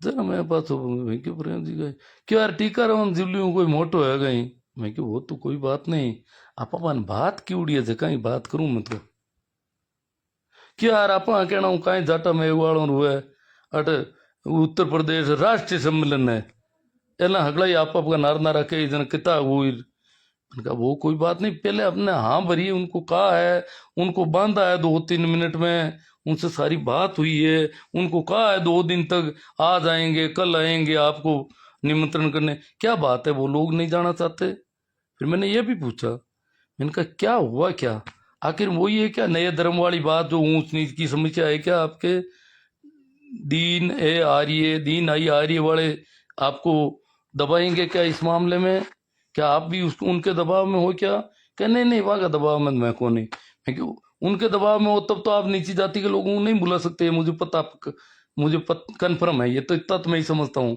कि वो कहते होंगे कि नीच लोगों को नहीं बुलाना है नीची जाति के लोग हैं इनको मत बुलाओ आप क्या नहीं वह बात को नहीं वह को नहीं हो तो जना क्या अब घना टीकाराम जुड़ी है यार मैं क्या यार तो बना करो फिर आप क्या हुआ जना कर ले टीकाराम जुड़ी नहीं आए जन कहते मैं क्या नहीं आया कहीं बात हुई आगे दिन आई गो नेटो मैं क्या यार प्रेम जी हालता ही तक बीकानेर वाला क्यों को नहीं बनना है कहीं यूं कहीं करो वे वापस क्यों अभी कर दे आगे आ बात और की भी है मैं क्या यार क्यों वो कहीं गाबा फाड़न रोग हो गए था का मैं तो सीधे कहूंगा यहाँ पर ही जो बात हुई है मैं क्यों गाबा तो कहीं फाड़न रोग यार यूं कहीं उतरता बोलो मैं पूछो मैं क्यों मैं तो आपा के बेड़ा बैठन की रहा बात ही आप शिवदान जी का सा विश्वास पात्र आदमी है पर मैंने आयोजक मुझे कई जना क्यों कि शिवदान दिन था बुलाओ शिवदान जी कुण पालन वालो है पर हमारा मैं कल हुए कौन मैं कि नहीं भाई कोई की बेइज्जती करवाने के लिए मैं नहीं बुलाता किसी को कल को क्या पता क्या हो जाए इनके नए धर्म वाली मुझे बीमारी अब कुछ दिन दिन पुख्ता होती जा रही है क्योंकि नया धर्म करो नहीं करो ऊंच नीच की भावना इनमें बहुत ज्यादा भर गई है प्रेमाराम जी भी इनके हीरो हैं अब तो ऊंच नीच से बहुत ज्यादा प्रभावित हैं लोग ऊंच नीच वाला अगर जबरदस्ती मैं बुला के ले आऊं प्रेमाराम जी को बिना पूछी मैं भी बुला सकता था शिवदास जी क्योंकि प्रेमाराम जी ने कहा ना सभी आयोजकों तो लो आओ सब शिवदास जी बैठो फिर फालतू यहाँ बेइज्जती हो यहाँ तो हमारी भी धूड़ हो रही है तो वो बात खत्म हुई कल शाम को प्रेमाराम जी ने फोन किया शिवदान जी को क्यों शिवदान जी टीकाराम जी जूड़ी मांगा आया को नहीं जो था हर्ष को कहीं शिवदान जी की यार अब मैं कहीं आऊँ उगड़ी में मैं आऊँ तो जन कोई तैयारी कर तो कोई बात कर तो कहता शिवनारायण जी कदी बात करी नहीं कि शिवनारायण जी करी पण पाच चिकना आकी भी मन कोई मन निमंत्रण तो दियो को नहीं हो आकियो था निमंत्रण देव ना आए निमंत्रण कोई दियो को नहीं मन और एड़ी सी खैर मैं भी को भी नाराज भी के बावजूद मैं क्यों पैसा कम पड़े आगे आप लाइव करो भी घटना के बाद प्रेमाराम जी और शिवदान जी वाला मामला में इतनी करीब में कोई 10-20 जना ने और समाचार किया मैसेज किया भाई और जाट सभ्यता नाम का ग्रुप में ही गालियो मैं क्यों बारे मत बात भी करिए भाई आप तक सीमित रहनी चाहिए बूंडा लगा इज्जत को मामलो है और बदमाशी हो जाए तो क्यों उन्होंने कहा कि लोगों ने बाहर नहीं फैलाई बात परंतु उसके बाद इन्होंने मेरी तो मतलब क्योंकि मेरी भी तो बेइज्जती तो होती है भाई शिवदान जी को कहा फिर भी मैंने कहा शिवदान जी चलो यार उनको मैनेज करने में पता नहीं कितनी दिक्कतें आती होगी जो मैनेज करता है वो जानता है कार्यक्रम करवाना और मैनेज करना हालांकि एक बार हाँ बढ़ने के बाद में मैंने कहा मैनेज करना प्रेम जी आपकी जिम्मेवारी होती है आपने हाँ नहीं बढ़नी चाहिए थी आप करो मैनेज यूपी वाले मना कर रहे हैं कौन से हरियाणा वाले कौन मना कर रहे हैं जबकि कहाँ यूपी हरियाणा वालों को तो बेचारा हूँ किताबें नहीं बेचने दे रहे थे या फिर बाहर निकाल दिया हाथों हाथ इतनी दादागिरी है इनकी तो ये सारी घटनाएं हरियाणा वालों को बाहर निकालने के बाद धर्मों की 1000 तरह की बातें होने के बाद शिवदान जी के संबंध में मैं 7-8 दिन से प्रेमाराम जी के पीछे पीछे रोज फोन करता हूँ पूछता हूँ यार क्या कर शिवदान जी ने पूछा भाई क्या हुआ शिवदान जी आप कह रहे थे मेरे पास तो कोई आया ही नहीं मैंने कहा शिवदान जी यार बात हुई नहीं वो प्रेमाराम जी की कोई दिक्कत आ गई होगी हाँ, देखेंगे। मैं ये नहीं कहता कि भाई शिवदान जी हमारे तो मामला पूरा ही गड़बड़ है और प्रेमाराम जी बहुत ऊंचे खानदान के लोग हैं और इतने नीचे लोगों को मैं जाऊंगा तो मुझे भी टिकने देंगे कि नहीं देंगे। तो मैंने ये बात नहीं कही उनसे, पर अब मैं कहता हूं, अब जरूरी हो गया क्योंकि बदनामी मेरी बहुत हो गई। आज पूरा उत्तर पश्चिम भारत के जाट समाज के लोग मुझे गालियां निकाल रहे, लड़के युवा और कई। परंतु मैंने इस भाईचारे को, हमारे साथ में बैठने वाले के जो हमारा मेल मिलाप है उसको बचाने के लिए कलेजे पर पत्थर रखकर हिम्मत जुटाई कि गालियां खा ले जितनी खानी है, गालियां देंगे तो देंगे, परंतु ये भाईचारा नहीं मिटना चाहिए। ये जो ऊंच नीच पैदा करना चाहते हैं, ये आर्य अनार्य जो बात करना चाहते हैं, सुप्रियर लोग आए हैं, ये सुप्रियर हैं। तो मैं तो कहता हूं मिस्टर नीरज बेनीवाल, प्रेम सिंह सियाग, कौन है, विश्वेंद्र चौधरी, जो भी है सुपर जाट, अलग हो जाओ भाई। हम नीचे जाटों को छोड़ दो। तुम्हारा डीएनए टेस्ट हो गया होगा, हमारा तो किसी ने किया नहीं डीएनए टेस्ट।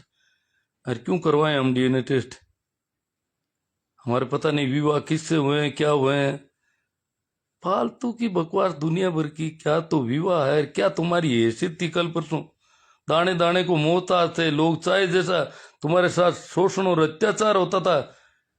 मैंने सुनी है पुराने जमाने की कहानियां, पुराने बुजुर्गों के पास में बैठा रहता था, कितना जुल्म होते थे कणवारियों के और इनके। ये बेचारे आए ये स्पेशल डीएनए के, कहां से आए हैं ये? जाटों की औकात मुझे पता नहीं। मेरा गांव और हमारे जो गांव है ना स्वाड़क के, ये तो काफी अपने आप में सक्षम थे, काफी पैदावार अच्छी होती थी, तो आर्थिक रूप से काफी ठीक थे। परंतु जिनकी और भी कुछ की तो और ही हालत खराब थी, उनकी क्या हालत थी। अब ये तो भाई गुण मानो बलदेव राम जी मिर्दा के, सर छोटू राम के, मूलचंद जी आर्य के, बाबू गुल्ला राम जी के, रामदान जी के, धारा सिंह जी के, हीरा सिंह जी चार के, जो तुम्हें इस लायक बनाया, पढ़ने लिखने की तुम्हें सुविधाएं दी और सांप्रदायिक शोषण के ऊपर सामने आंख उठाकर देखने की तुम्हें हिम्मत दी। बंदूकों की गोलियों के सामने वो कलेजा खोल के गए, उनको दाद दो। मैं तो उनकी बात करता हूं, रोज करता हूं, उनकी करता हूं। और भी बहुत सारे लोगों को मैं अपना आइकन मान लेता हूं। प्रेमाराम जी तो मेरे बहुत अच्छे आइकन थे, मैं आंख मूंद कर इन पर भरोसा करता था। परंतु अब बता दूं कि प्रेमाराम जी सुभाष कुंडू को निकालने वालों में है, वहां से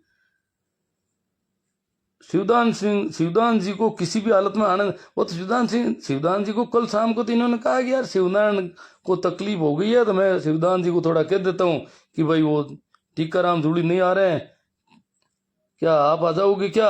ये निमंत्रण का तरीका है क्या? ये निमंत्रण है क्या? ये तो बेइज्जती है शिवदान मेघवाल की। इस प्रकार की भाषा काम लेते हैं। शिवदान जी ने मुझे ये बात कही है कि उन्होंने ये पूछा है, निमंत्रण नहीं दिया, ये कहा कि क्या आप आ जाओगे क्या, वो नहीं आ रहे हैं इसलिए। और एक दिन तो प्रेमाराम जी ने एक बार ये भी मुझे लिखा कि शिवदान जी मेघवाल ठीक रहेंगे, माया बजाज ठीक रहेगी। मैंने कहा यार माया बजाज रामनारायण जी के वहां आया चुकी है, रामनारायण जी से संपर्क में है, तो वे लोग वैसे ही नाराज हैं पहले ही खाते के मामले में, तो फिर रामनारायण जी से जुड़ जाएगी। आप कहाँ उल्टी बात ले जा रहे हो? और शिवदान जी वो जाटा मेघवाल है कि नहीं है, कोई दिक्कत आ जाएगी। मेरे किसी को बुलाओ आप, जो मर्जी, जो आपसे ठीक बैठता हो सकता है रामनारायण जी ने उन्हें कहा या नहीं कहा, वो माया बजाड़ का तो बुलाई भी होगी, मुझे पता नहीं क्यों। मैं तो आज वो वहां से निकलने के बाद कुछ नहीं कर पाया। बच्चे के कोई चोट लग गई थी इसलिए अस्पताल ले गया, और वहाँ हॉस्पिटल में आप जानते हो कितना टाइम लगता है, एक्सरे, पट्टा पुड़ी, कई काम हुए थे।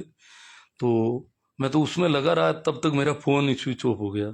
बहुत सारे लोगों के फ़ोन आए, उनके भी जवाब नहीं दे पाया। शायद सबको अपने जवाब मिल गए होंगे, और नहीं मिला तो और देखेंगे। कार्यक्रम अच्छा रहा तो उसके लिए अब सुरेंद्र जी खदाव कहना, देखो मैं सवाल लूंगा अब तो मित्रों के। दूसरे फ़ोन से ट्राई करूँ क्या? इसमें कर लेता हूँ, चलो। बहुत सारे लोग कहते हैं कार्यक्रम अच्छा हुआ। कार्यक्रम अच्छा हुआ तो देखो गालियां मैंने खाई है। अगर मैं उस प्रस्तावना के हिसाब से कार्यक्रम चलता तो हाँ देखो, बाद में मैंने सुना युद्धवीर सिंह जी को क्यों नहीं बोलने दिया गया। युद्धवीर सिंह जी सबको गले लगाने की बात कर देते हैं। युद्धवीर सिंह जी कहते हैं कि हम भाई भाई हैं, जो खेतों में साथ काम करते हैं, पसीना बहाते हैं।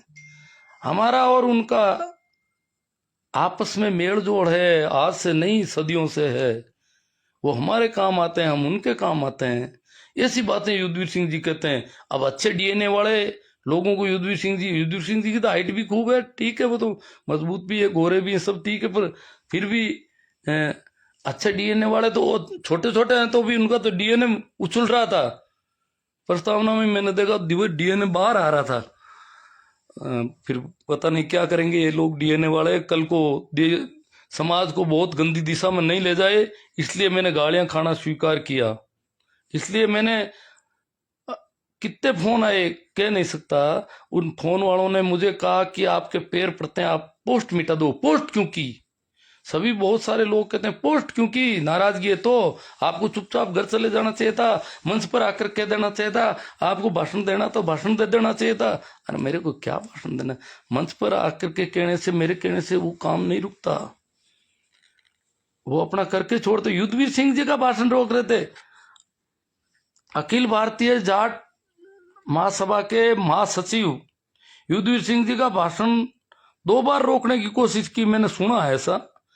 और कहते हैं कि आखिर में राजा राम जी मील ने बीच बचाव करके युद्धवीर सिंह जी को बोलने दिया। ये नौबत आ गई यहां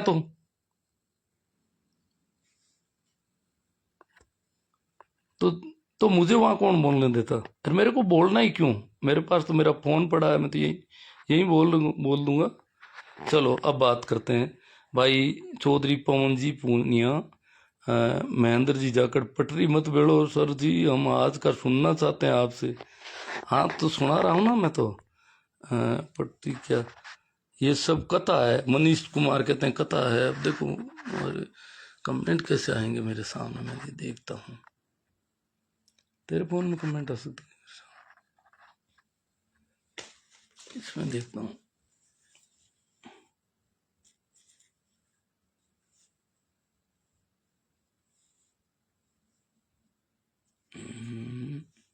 यहाँ से आ जाएंगे सारे कमेंट। देखो 1 मिनट।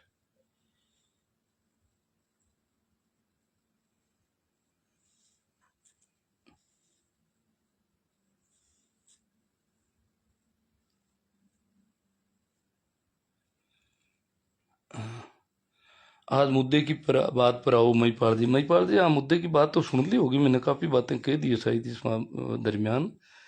ने चोरा को राम प्रसाद जी को दर कर ने चोरा को मतलब या तो आज ही बात अगली कई आज बुलार कहीं रहा की करीब करीब कहती उल्ला जगह हुनो पूरो जुगती हूं लियो। गणपत जी मुंडेल आज की घटना विस्तार से बताओ। ये बता रहा हूँ, आज की नहीं, पिछले 7-8 दिनों की बता दी कि मुझे दिक्कत क्या है। रामस्वरूप जी चौधरी कहते हैं हमारी डाणियों में इनानिया मेघवाड़ है। हाँ है मेघवाड़ों की। देखो गोते तो ब्राह्मणों की भी मिलती है, जादड़ा ब्राह्मण भी होते हैं। अब ये पता नहीं कौन कैसे, कोई जादड़ा था मान लो, जाट था और ब्राह्मणों की तरह काम करने लग गया तो उसको जादड़ा ब्राह्मण घोषित किया गया होगा। कुछ भी हो सकता है। पहले ऐसे ही बहुत आसानी से बदलना होता था, आजकल इतना आसान नहीं रहा। नमस्कार जय प्रजापति जी भारतीय। नमस्कार शिवनाथ जी, आजकल कहाँ रहते हो? भाई यहाँ हूँ, अब तो घर आ गया आज, और जोधपुर 1-2 दिन में आ सकता हूँ। छैल जी तांडी, ये बात जब प्रेम सिंह जी के बारे में सुनी तो मुझे बहुत दुख हुआ। जो समाज के लोग हमारे पास के गांव में बैठे हैं उनसे प्रेम सिंह जी की सोच ज़्यादा अलग नहीं है। हाँ अलग नहीं है सर, सोच तो प्रेम सिंह जी की सोच तो वैसे अब तो मुझे लगता है प्रेम सिंह जी, और क्या कहूँ प्रेम सिंह जी के बारे में बताओ। मुझे लगभग 50-60 लोगों ने कहा कि शिवदान जी मेघवाल को बुलाया जाए, 2-3 मिनट बात रखेंगे। और शिवदान जी बहुत ही अच्छे आदमी हैं, अच्छे संपर्क है हम सबसे उनके। तो शिवदान जी को क्यों नहीं 2-3 मिनट बोलने देते हैं, जब वो जाटा मेघवाल कहलाते हैं और हमारे और उनके बीच कोई ज़्यादा दूरी नहीं, तो नज़दीक होना चाहिए या और उनको दूर कर देना चाहिए? तो भाई रोहित जी चौधरी के प्रेमाराम खुद सिख बन जाता है, कभी हिंदू। अब तो हिंदू ही नहीं, पता नहीं क्या बनेंगे। सिख बना है, मैं तो कहता हूँ कोई कुछ बनो, नया धर्म अपनाने को मैं तो खुद पक्ष में हूँ। मैं तो कहता हूँ बनाओ बनो, कोई बात नहीं, परंतु ये भाईचारा क्यों खराब कर रहे हो? भाईचारा तो बढ़ाना चाहिए। राम भाई चौधरी बहुत शानदार बात गुरुजी। संघी जाट समाज को बदनाम करने में तुले हुए हैं, लेकिन कामयाब नहीं होंगे। जाट समाज, किसान कौम, कबीलाई कौम एकता में विश्वास रखते हैं। ये क्या है, जाटों को बदनाम करने वाले संघी सावधान साथियों, राम भाई चौधरी कहते हैं। राम नारायण जी चौधरी के बारे में कह रहे हैं महिपाल जी काड़ा। राम नारायण जी चौधरी साहब भी कद के छोटे ही हैं, तो उनको गुस्सा नहीं आया? देखो राम नारायण जी यहाँ मेरे से तो छोटे हो सकते हैं, राम नारायण जी भी छोटे ही हैं। उनके पिताजी हरिराम जी भी कोई ज्यादा कद के नहीं थे, वो भी छोटे ही थे।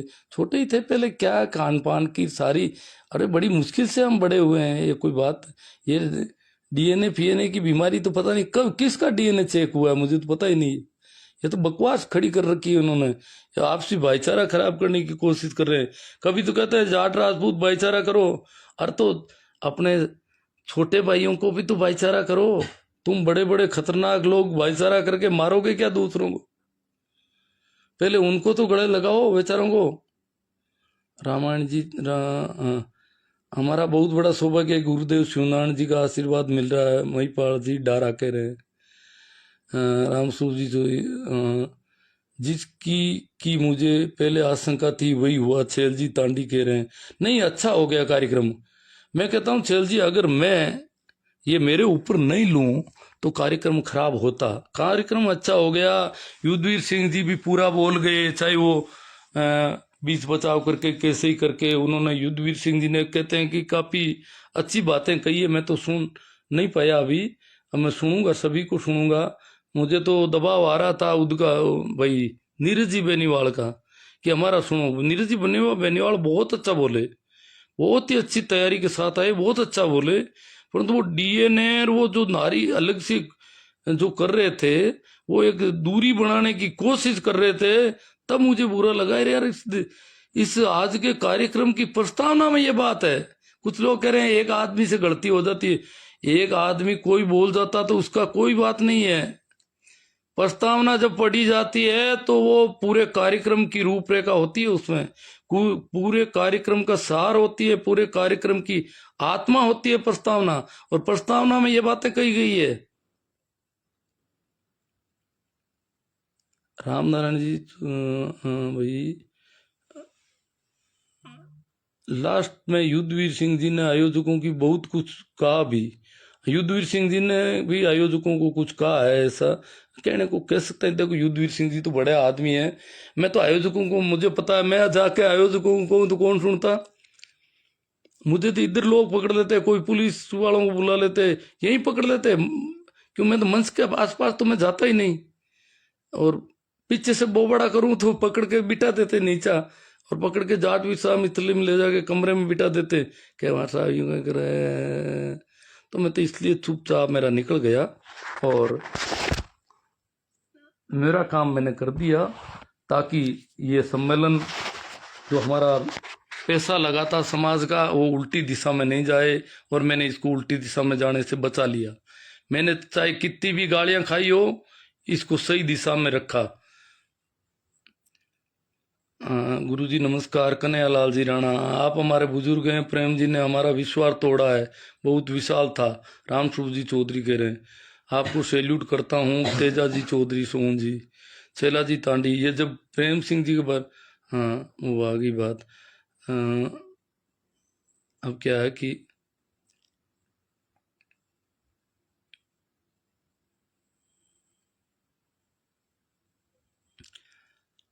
प्रकाश जी बेरड कह रहे हैं, प्रकाश जी बेरड, देखो सर वो कोई गलतफहमी हुई थी नीरज ने, कोई छोटी भी वजह। अरे प्रकाश जी बेरड, मैं जानता हूं आपका कद कोई बहुत लंबा नहीं है, आपका कद तो काफी छोटा है। आप यूं क्या कर रहे हो बातें? प्रकाश जी बेरड, ये छोटे कद से हीन भावना ग्रंथि होती है, फिर वो कहता है मैं तो 6 फीट का हूं। प्रकाश जी बेरड, आप गलत संगति में पड़ गए। अगर ये जो जिस प्रकार आप अनुसूचित जाति के भाइयों को नीचा कहने की बात कोशिश कर रहे हो, उनको नीचा बताने की जो कोशिश कर रहे हो। और मुझे उम्मीद नहीं थी प्रकाश जी बेरड और प्रेम सिंह जी सियाग इस धंधे में शामिल हो जाएंगे। मैंने प्रेम सिंह जी सियाग से पूछा क्या आप इस धंधे में हो क्या? इन्होंने कहा नहीं हूं मैं। मैंने कहा क्या पता नई बीमारी वही है क्या? शिवदान जी को क्यों नहीं बुला रहे हो? दीन आर्य वाले आर्य लोग नहीं बुलाने देते हैं क्या? कि नहीं नहीं नहीं आर्य वाली कोई वो बात नहीं है, वो तो बात ही नहीं है। मैंने कहा कोई पूछ तो लें भाई। पर अब लगा कि आप ये लोग मुझे गलतफहमी होगी, मुझे क्या कोई बिल्कुल बेवकूफ समझ रहे हो क्या प्रकाश जी बेरड? मैं भोला सीधा आदमी हूँ, भोले सीधे आदमी आपको पता नहीं, भोले सीधे आदमी भी समझ तो रखते हैं ना। गलतफहमी मेरी हो गई तो मुझे समझा रहे हो। नीरज ने कोई छोटी की वजह से झाड़ झाड़ नहीं होता ऐसा नहीं बोला था, बल्कि उन्होंने कहा था कि खान पान का बाद में कही थी बात। पहले कहा था अंतरजातीय विवाह की वजह से हुए ये सब, बाद में कहा था खान पान डाइट हाइट, ये बातें सुनी थी मैंने। वो बातें तो वो हुई है सारी, पर ये कहाँ जरूरत पड़ी? आप पहली बात तो मुझे मैं कह दूं आप तो हाइट का कह दो, मेरी तो कोई ज्यादा हाइट भी छोटी नहीं प्रकाश जी, और न तो मैं मेरी हाइट को बड़ी कर सकता न छोटी कर सकता। जो मुझे मिली है उसको लिए फिर रहा हूं इस धरती पर, और कल परसों खाक हो जाएगी, इसकी राख होने वाली है जो हाइट लिए फिर रहा हूं इसका भी।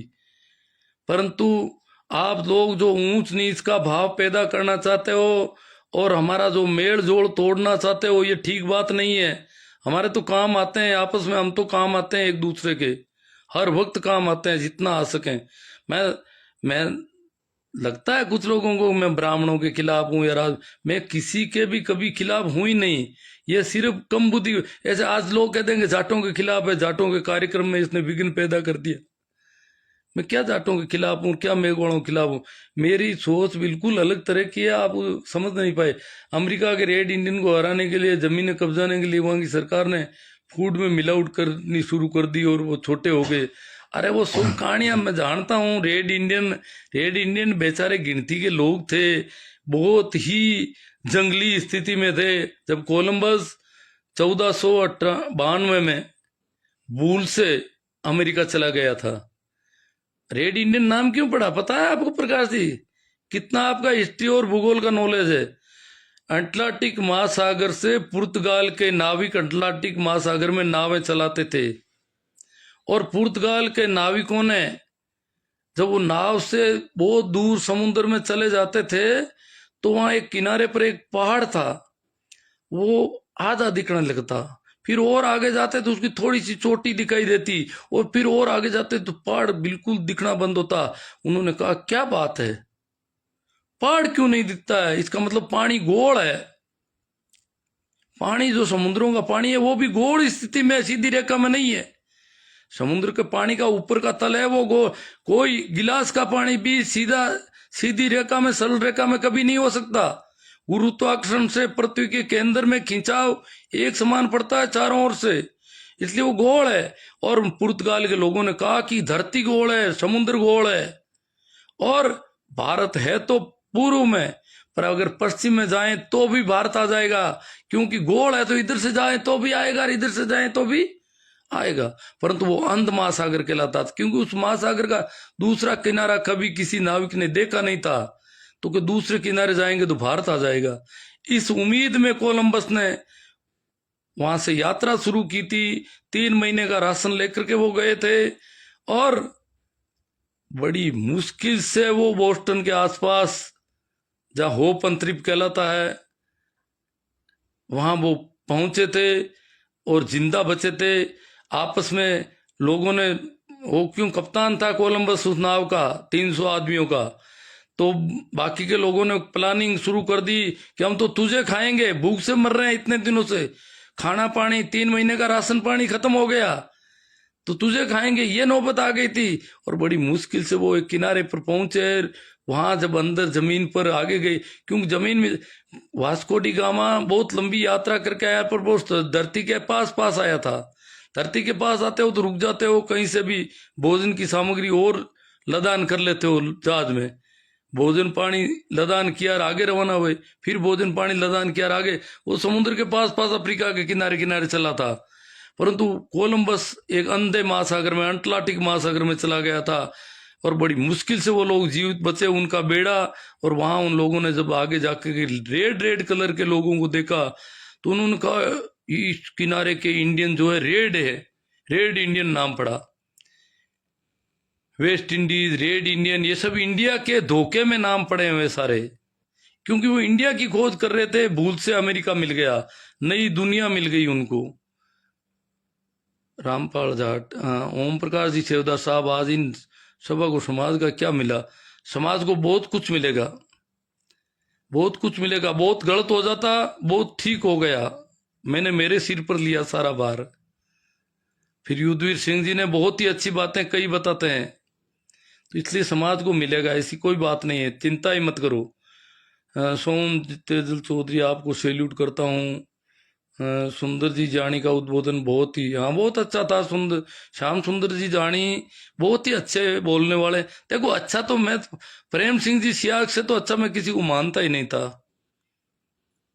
बेशक वो अच्छे हैं आज भी, अगर रास्ता वापस रास्ते पर आ जाए तो, क्योंकि उनकी बहुत ही अच्छी लेखनी है, बहुत अच्छी कविता गढ़ते हैं, बहुत अच्छा लिखते हैं। और लिखते इतना है कि ऐसे लगता है कि तो बहुत ही सच्चा लिख रहे हैं, परंतु अब कुछ गड़बड़ कर दी इन्होंने। राजेंद्र सिंह जी जाट जाट, अरे यार राजेंद्र सिंह जी का महत्वपूर्ण कमेंट है, वो बार बार फिसल रहा है। हाँ, युद्धवीर सिंह जी तो आर्य धर्म अपनाने की बोल रहे थे, इस पर आपका क्या कहना है?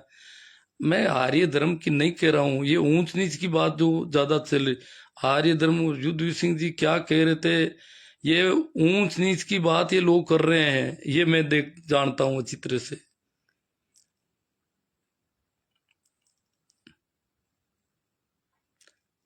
मैंने युद्धवीर सिंह जी का भाषण सुना नहीं, मैं क्यों कमेंट करूं? अभी सुन लूंगा, वो भी बात आ जाएगी।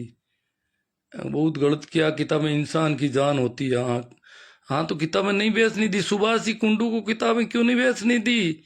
जो प्रकाश जी बेरडर ये ऊंचे होकर के आ रहे हैं इधर, बताइए आप। शिवनारायण जी आपका तो नाम ही कल्याणकारी है। राम राम। आज लगभग 60 युवा जोश जोश में है मगर होश में नहीं है। होश हमेशा अनुभव से आता है, अनुभव हमेशा उम्र के साथ परिपक्व होता है। आज लगभग ये फिर चला गया कहीं। सुबह 9 बजे पहुंचे, शाम 5 बजे तक पूरे प्रोग्राम, समाज के हित की बात नहीं हुई, सिर्फ युद्धवीर सिंह जी अच्छा बोले। शिवलाल जी गोदारा कहते हैं सिर्फ युद्धवीर सिंह जी अच्छा बोले, कुछ कड़वी बातें भी कही उन्होंने, पसंद आई। राजेंद्र सिंह जी, प्रोग्राम की तैयारी पिछले 1 साल से चल रही थी कि प्रोफाइल को देखा, लेकिन परिणाम क्या आना था समझ नहीं आया। छला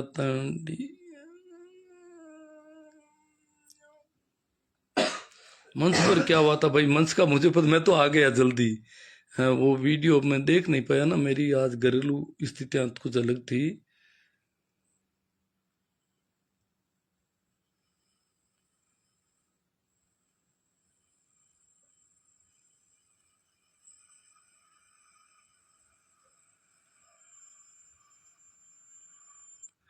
अब प्रेम सिंह जी बहुत अच्छे आदमी है, वो मुझे कहते हैं कि मैंने थोड़ा ही कहा था, आपने ही कहा था शिवदान जी के लिए। अरे भाई मैंने कहा तो, बात तो मैंने चलाई थी, मैं ही कहता हूँ ना मैंने चलाई, पर मैंने आपसे बात करके फिर उन्हें बात की थी। और मैंने आपको 2-3 बार ऐसे कहा था कि आप कन्फर्म हो तो ही मैं आगे बात करूं, नहीं तो मैं क्यों करूं आगे? व्यवस्था आपको संभालनी, काम सारा आपको देखना। मैं कुछ संभालने की स्थिति में, मैं तो बेरा आदमी हूँ, कानों से सुनता नहीं, इतना अपाहिज आदमी हूँ। फिर भी मैं कोशिश कर रहा था कि भाई कुछ गलत नहीं हो जाए, कुछ गलत नहीं हो जाए। समाज के हित में क्या मिला आज के कार्यक्रम में? जाटों को बदनाम करने वाले संगियों से प्रेम सिंह जी। चलो अब कमेंट क्या है, मेरे सामने आते नहीं है पूरे, पता नहीं कहाँ आजकल फोन इसमें फेसबुक वालों ने पता नहीं क्या कर रखा है। हाँ, रामेश्वर जी डिटेल, सभी मानव एक ही परमेश्वर की संतान है, जो मानव मानव में भेद समझता है वो इंसान नहीं है, ऐसा रामपाल जी कहते हैं। जीव हमारी जाति है, मानव धर्म। अब तो राम नारायण जी भी आ गए रामपाल जी की शरण में, चिंता ही मत करो। रामपाल जी का संदेश बहुत अच्छा है मनुष्यों के संबंध में, और तभी लोगों को अच्छा लगता है उनका। बहुत सारी बातें वो कहते हैं। कमियां आपने खूब बता दी, अच्छी बात क्या रही समारोह की। अरे मैं तो आ गया ना, अच्छी बात क्या रही। एक बुक स्टॉल चल रही थी, कल भी चल रही थी, आज भी चल रही थी, काफी किताबें बिची बिकी। एक बुक स्टॉल को उठा दिया गया, पता नहीं क्यों उठाया इन्होंने, कारण वही बता सकते हैं जिन्होंने उठाया है। हमने तो उनको बैठने का खूब कहा, हमें पता ही नहीं था कि इनको, शिवनारायण जी मंच के लालची तो नहीं है, ये मेरे को पता है।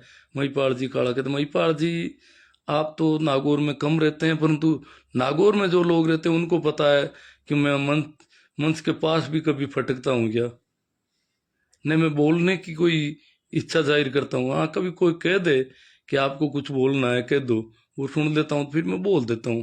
क्यों मैं बोलूँ भी क्या, पूरी तरह से सुन ही नहीं पाता। पहले तो मैं आराम से बोल लेता था कि सबके भाषण सुनता तो उसके आधार पर बोला जाता है। आजकल तो मैं बाकी लोगों ने क्या कहा मैं सुनता ही नहीं, फिर मैं क्या बात करूं, कहां से करूं। जाट जाट पना होना चाहिए, दिल साफ होना चाहिए, सबको साथ लेकर चलना चाहिए। हाँ तो ये बहुत सारी बातें उठकर आई है। अब तो मुझे गालियां कोई नहीं निकाल रहा है क्या, कुछ एक लोग वो थोड़ा सा कर रहे हैं। हाइट वजन जलवायु पर निर्भर करता है, जलवायु और नस्ल इन सब चीजों का प्रभाव होता है जी, परंतु ये नफरत की बातें जो फैलाने की बात हो रही है उनको ठीक नहीं। साहब क्या करें, आजकल तो सब अध्यक्ष बने घूम रहे हैं, जिनको अध्यक्ष बनना बाकी है वो दुकानें शुरू करनी चलने नहीं देंगे, अपनी खोलेंगे। अब देखो साहब हमारा तो कोई शौक नहीं है किसी मामले में ऐसा, वापस कहीं प्रोग्राम रखो तब युद्धवीर सिंह को पूरा दिन बोलने का मौका दो। हाँ युद्धवीर सिंह जी की बातें बहुत अच्छी लगी है लोगों को और लोग पसंद करते हैं ऐसा। और युद्धवीर सिंह जी के को रोकने में कहते हैं प्रेमाराम जी खुद रोकने आ गए, तब मुझे और भी लगा कि यार प्रेमाराम जी करना क्या चाहते थे, आखिर क्या है इतना दीन है आर्य धर्म में जो उनसे डर करके वो इतना इतना इतनी माथाफोड़ी कर रहे थे यहाँ पर। प्रेम सिंह जी ने समाज के नाम की सैकड़ों दुकानें खुली है, चंदे के अलावा कुछ नहीं। नहीं चंदा नहीं, इनका तो चंदा तो कम पड़ गया था। ये समस्या ही रही रलिया स्वामी बुद्धाराम जी रलिया, इन्होंने साहब मारवाड़ी कहावत है ना या के वेरू जी का स्थान में एक सीधी खेजड़ी में था, किसी किसान ने उसके एड फल से के लिए सीधी खेजड़ी की आवश्यकता पड़ गई। हाँ तो मारवाड़ी वो काम आवे हाचा है बुद्धि रलिया। बुद्धि रलिया भी ये स्वामी है, पर वो जाटों से ही बने हुए हैं, धन्नावंशी जाट हैं। मोहन राम जी सारण आरएसएस परिवार, मोदी परिवार, गोदी परिवार। मोहन राम सीताराम जी मेव जाट जाटा क्या कर रहे हो, आप भी शूद्र हो, मेघवाल भी शूद्र हैं। अब देखो कौन शूद्र है नहीं है, वो अलग अलग मान्यता है। मैं तो कहता हूँ सभी कह दो कि हम तो शूद्र नहीं है, जो हमको शूद्र कहते हैं उनको शूद्र कह दो, क्या है। और उन्होंने ही तो कहा हमको, उनको कह दो वापस। जिनको ही लगता है कि हमको शूद्र कहा जा रहा है कह दो उनको शूद्र, तुम शूद्र। जो किसी को शूद्र कहता है वो शूद्र है, जो किसी को नीचा कहता है वो नीच है। आदमी के जन्म बस का ही नहीं है, किस जाति में जन्म लेगा कहाँ लेगा। मैं मेरा जन्म क्या मैं तय करके आया हूं, इसी गांव में इसी घर में, इतना लंबा इतना गोरा इतना काला इतना हष्ट जन्मूंगा, ये मेरे हाथ की बात है। मैं मुसलमान घर में भी जन्म ले सकता था, ईसाई में भी, कहीं भी, अफ्रीका में भी। ये मेरे हाथ की बातें हैं क्या जो मैं इसका गर्व करूं, कूदूं नौनो ताड़ कि मैं जन्म गया फलानी जगह। अरे यार कोई तुमको दबाता है परेशान करता है तो कहो कि हम थोड़ा मजबूती से चलेंगे और उस दमन को मिटाएंगे, तब थोड़ा जोश बढ़ने के लिए ऐसी बातें कर दो। फालतू का गर्व कर करके दूसरों से नफरत पैदा करते हो, शर्म आनी चाहिए।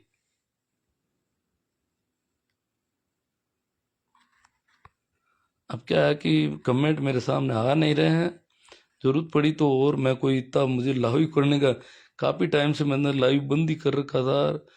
शिवदान जी का कद तो 6 फीट ही है, लेकिन ये टाटा मेघवाल का विभाजन किस लिए कर रहे हैं।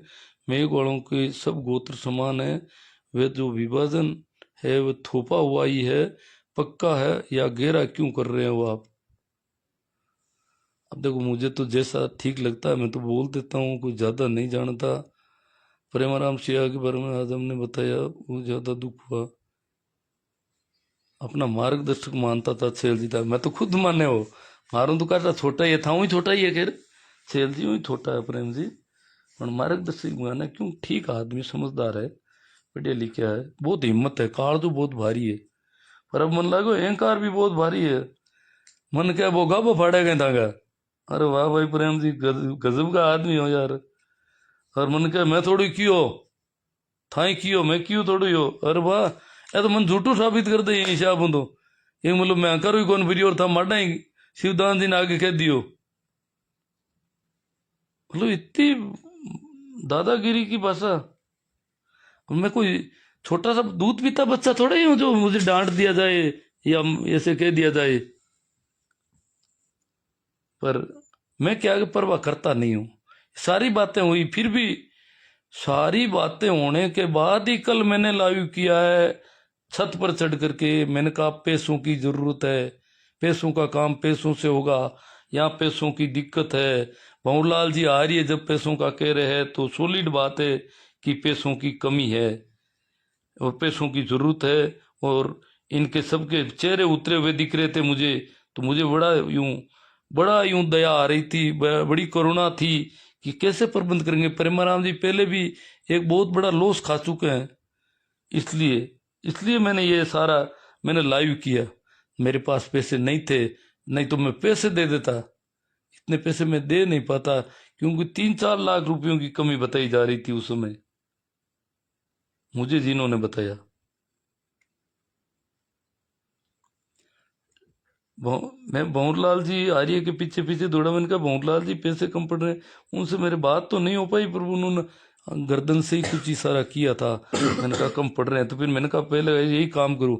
उस समय भी मेरा फोन क्या दिन भर चलाता है ना, तो कम था, चार्ज भी कम था, नेटवर्क नीचे नहीं था। छत पर गया दौड़ा दौड़ा जाकर के, मैंने कहा लाइव करो और पैसे तो आ जाएंगे तो आएंगे, फिर कल थोड़े आएंगे पैसे। तो उसके बाद किसी ने 100 रुपये भी दिए हों तो दिए होंगे, लिए तो नहीं है। मैं मैं तो यही अपेक्षा कर रहा था, इसलिए मैं दौड़ रहा था। चाहे ये कुंडू को बाहर निकाल रहे थे, कुछ कुछ कई बातें कर रहे थे, फिर भी मैं सोच रहा था यार इनके कुछ नुकसान नहीं होना चाहिए। ये आदमी इतनी हिम्मत की है, इस आदमी को अगर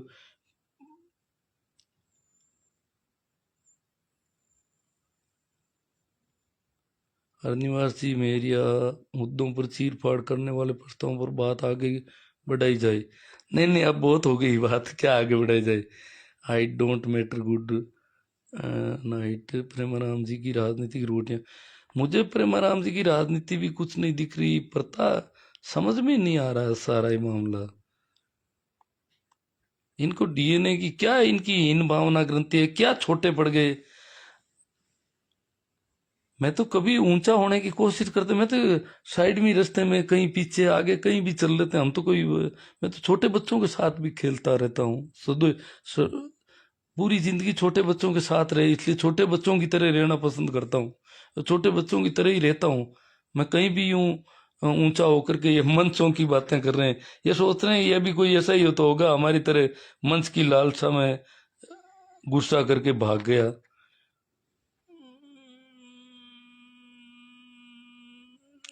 आर के नानिया, प्रेम जी की सच्चाई जो आपने बताई उससे बहुत दुख हुआ। हाँ दुख की मुझे बहुत दुख है। युद्धवीर सिंह मेघाराम जी सियाग, युद्धवीर सिंह जी स्पष्ट बात कही, समाज को जगाने की बात कही। सत्ताराम जी पोटले, गुरु जी समाज में चंदा बहुत आया लेकिन कोई खाने पीने की कोई व्यवस्था नहीं थी। देखो खाने पीने की, आज वाले इतने आदमियों के लिए खाने पीने की क्या व्यवस्था करे। पैसा तो कल ही कम पड़ गया था, क्या कि मुझे बताया गया कि टेंट जो है अचानक, ये तो बैटरी मेरी वापस लो हो गई। टेंट क्या हुआ कि पहले विश्राम स्थली में कार्यक्रम करने का इरादा था और फिर मेला मैदान में तय कर लिया। तो अचानक जब टेंट करना पड़ा, शादियों की वजह से टेंट जो है बहुत महंगा हुआ, 8 लाख में बता रहे थे। अब लगे कितने कितने, मैंने जो सुना है मेरे कानों से 8 लाख का बता रहे थे भाई राम नारायण जी और राम प्रसाद जी, क्योंकि इनको पूरी बातें पता होती है। कुल मिलाकर बात यह है कि संघ का जाट विभाजन की तैयारी कर चुका है राजेंद्र सिंह जी जाट। हाँ देखो, विभाजन तो क्या तो हम अब क्या बताएं यार, विभाजन क्या करें क्या नहीं करें। अब ये तो जाट विभाजन तो कर रहे हो तो कोई बात नहीं, दूसरे लोगों से क्यों ऊंच नीच करवा रहे हो तुम? मुझे तो इस बात से दिक्कत हुई। इंद्र राज जी खुड़खुड़ी आ गए साहब खुद ही। कार्यक्रम अच्छा था, कुछ गड़बड़ था तो आप रुक कर बच्चों को समझा। मेरी कौन सुनता वहां पर? इतना मूर्ख तो मैं नहीं हूं यार। मैं कोई ये बाल जो है ऐसे धूप से सफेद नहीं मैं, या कोई मैं ये थोड़ा ही है कि जिंदगी भर घर में ही बैठा रहा और आज पहली बार किसी कार्यक्रम में गया हूँ।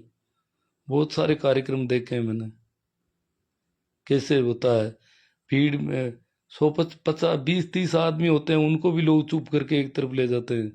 कौन सुनता है वहां पर? इतनी बात सुनने का समय था क्या? अभी मैं 2 घंटे 1.5 घंटे से बोल रहा हूँ, इतना सुन लिया अभी तो। अभी यहाँ मेरे सामने बैठा है तो मुझे बोलने दे क्या? ये तो सोशल मीडिया की मेहरबानी है कि मैं अपनी बात तो कह पा रहा हूँ। महिपाल जी, काला शिवनारायण जी मेरे रिश्तेदार है। हमेशा लोगों नशे से दूर रहने की बातें करते हैं, युवाओं को पढ़ाई की शिक्षा की। हाँ, जो बातें जो भी करते हैं, कोशिश जितनी कर सकते हैं करें। बाकी कितना कर पाते हैं वो देखते हैं तो लगता है कि हम कुछ नहीं कर पा रहे हैं ज़्यादा। आने वाला टाइम जाटों के लिए कठिन होगा। ओल्ड था वो तो कैसे ही तय कर ली, कुछ कठिन नहीं होगा। ये जो इस प्रकार के जो मूर्खताएं आती है ना, उनका जमकर जवाब दिया करो और समझ से काम लो। क्यों क्या डरते हो? मैंने इस उम्र में भी मैंने हिम्मत करके ऐसा कमेंट किया हुआ। हालांकि वो मैं नहीं कहता कि वो कमेंट एकदम से यूं मेरा कोई बहुत अच्छा कमेंट था। कमेंट क्या था? वो तो गालियां खाने का था। इतने बड़े कार्यक्रम के बीच में इस प्रकार गुस्सा करके कोई भागता है तो क्या लगता है? युद्धवीर सिंह जी को मैंने बहुत बार सारे भाषण सुने। छेल जी तांडी कह रहे हैं, एक लफ्ज खराब नहीं लगा। मैं उनकी विचारधारा से हमेशा सहमत रहा हूँ। तो भाई युद्धवीर सिंह जी को कहते हैं बोलने नहीं दिया गया और बड़ी मुश्किल से वो तो बोल पाए, बताते हैं युद्धवीर सिंह जी। भाई बातें तो वो तो उनका तजुर्बा है, आज से थोड़ा ही कभी का दे रहे हैं। मेरा तो कोई मंचों पर भाषण देने का तजुर्बा नहीं है। बाकी कुछ बातें तो हम लोग भी कर सकते हैं, पर क्यों हम फालतू ही मंचों पे भीड़ करें? क्यों कईयों का पेट दुखाएं? ये रट रट के आते हैं भाषण, तैयार करते आते हैं, 2 2 महीना तैयारी करते हैं, पन्ने लिखते हैं फाड़ते हैं, लिखते हैं फाड़ते हैं। उनके बीच में जाकर के यूं ही खड़ा होकर कुछ बोलने लगूं मन मर्जी से? यहाँ तो बोलता हूँ तो मेरा घर है और आप मेरे साथी हो।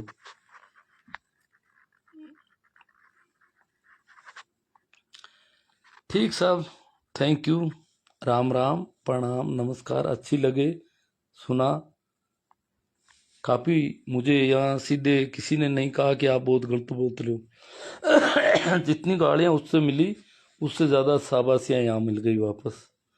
तो सबको अच्छा लगा, मुझे लगता है बहुत ही अच्छा लगा। भाई प्रेमाराम जी सियाग काफी ठीक इंसान है। मैं चाहता हूँ कि प्रेमाराम जी अगर कोई दिग्भ्रमित हो गए हैं तो वापस रास्ता पकड़ लें और ठीक काम करो। प्रेमाराम जी, आपसे काफ़ी उम्मीद है। आप बहुत ही अभावों में पले हुए हो हमारी तरह। आपके पिता बहुत छोटी उम्र में चल बसे थे और मेरे पिता पिता थे, परंतु वो बिल्कुल ही इतने भोले थे, एक छोटे टाबर के बराबर ही उनकी बहुत ही कम समझ के थे। उनको तो 1 2 3 की गिनती भी नहीं आती थी, कुछ जानते ही नहीं थे बेचारों को, कुछ पता ही नहीं था। इतनी ही दिमाग, इतना ही कुदरत ने उनको दिया था, इसलिए वो ज़्यादा जानते नहीं थे।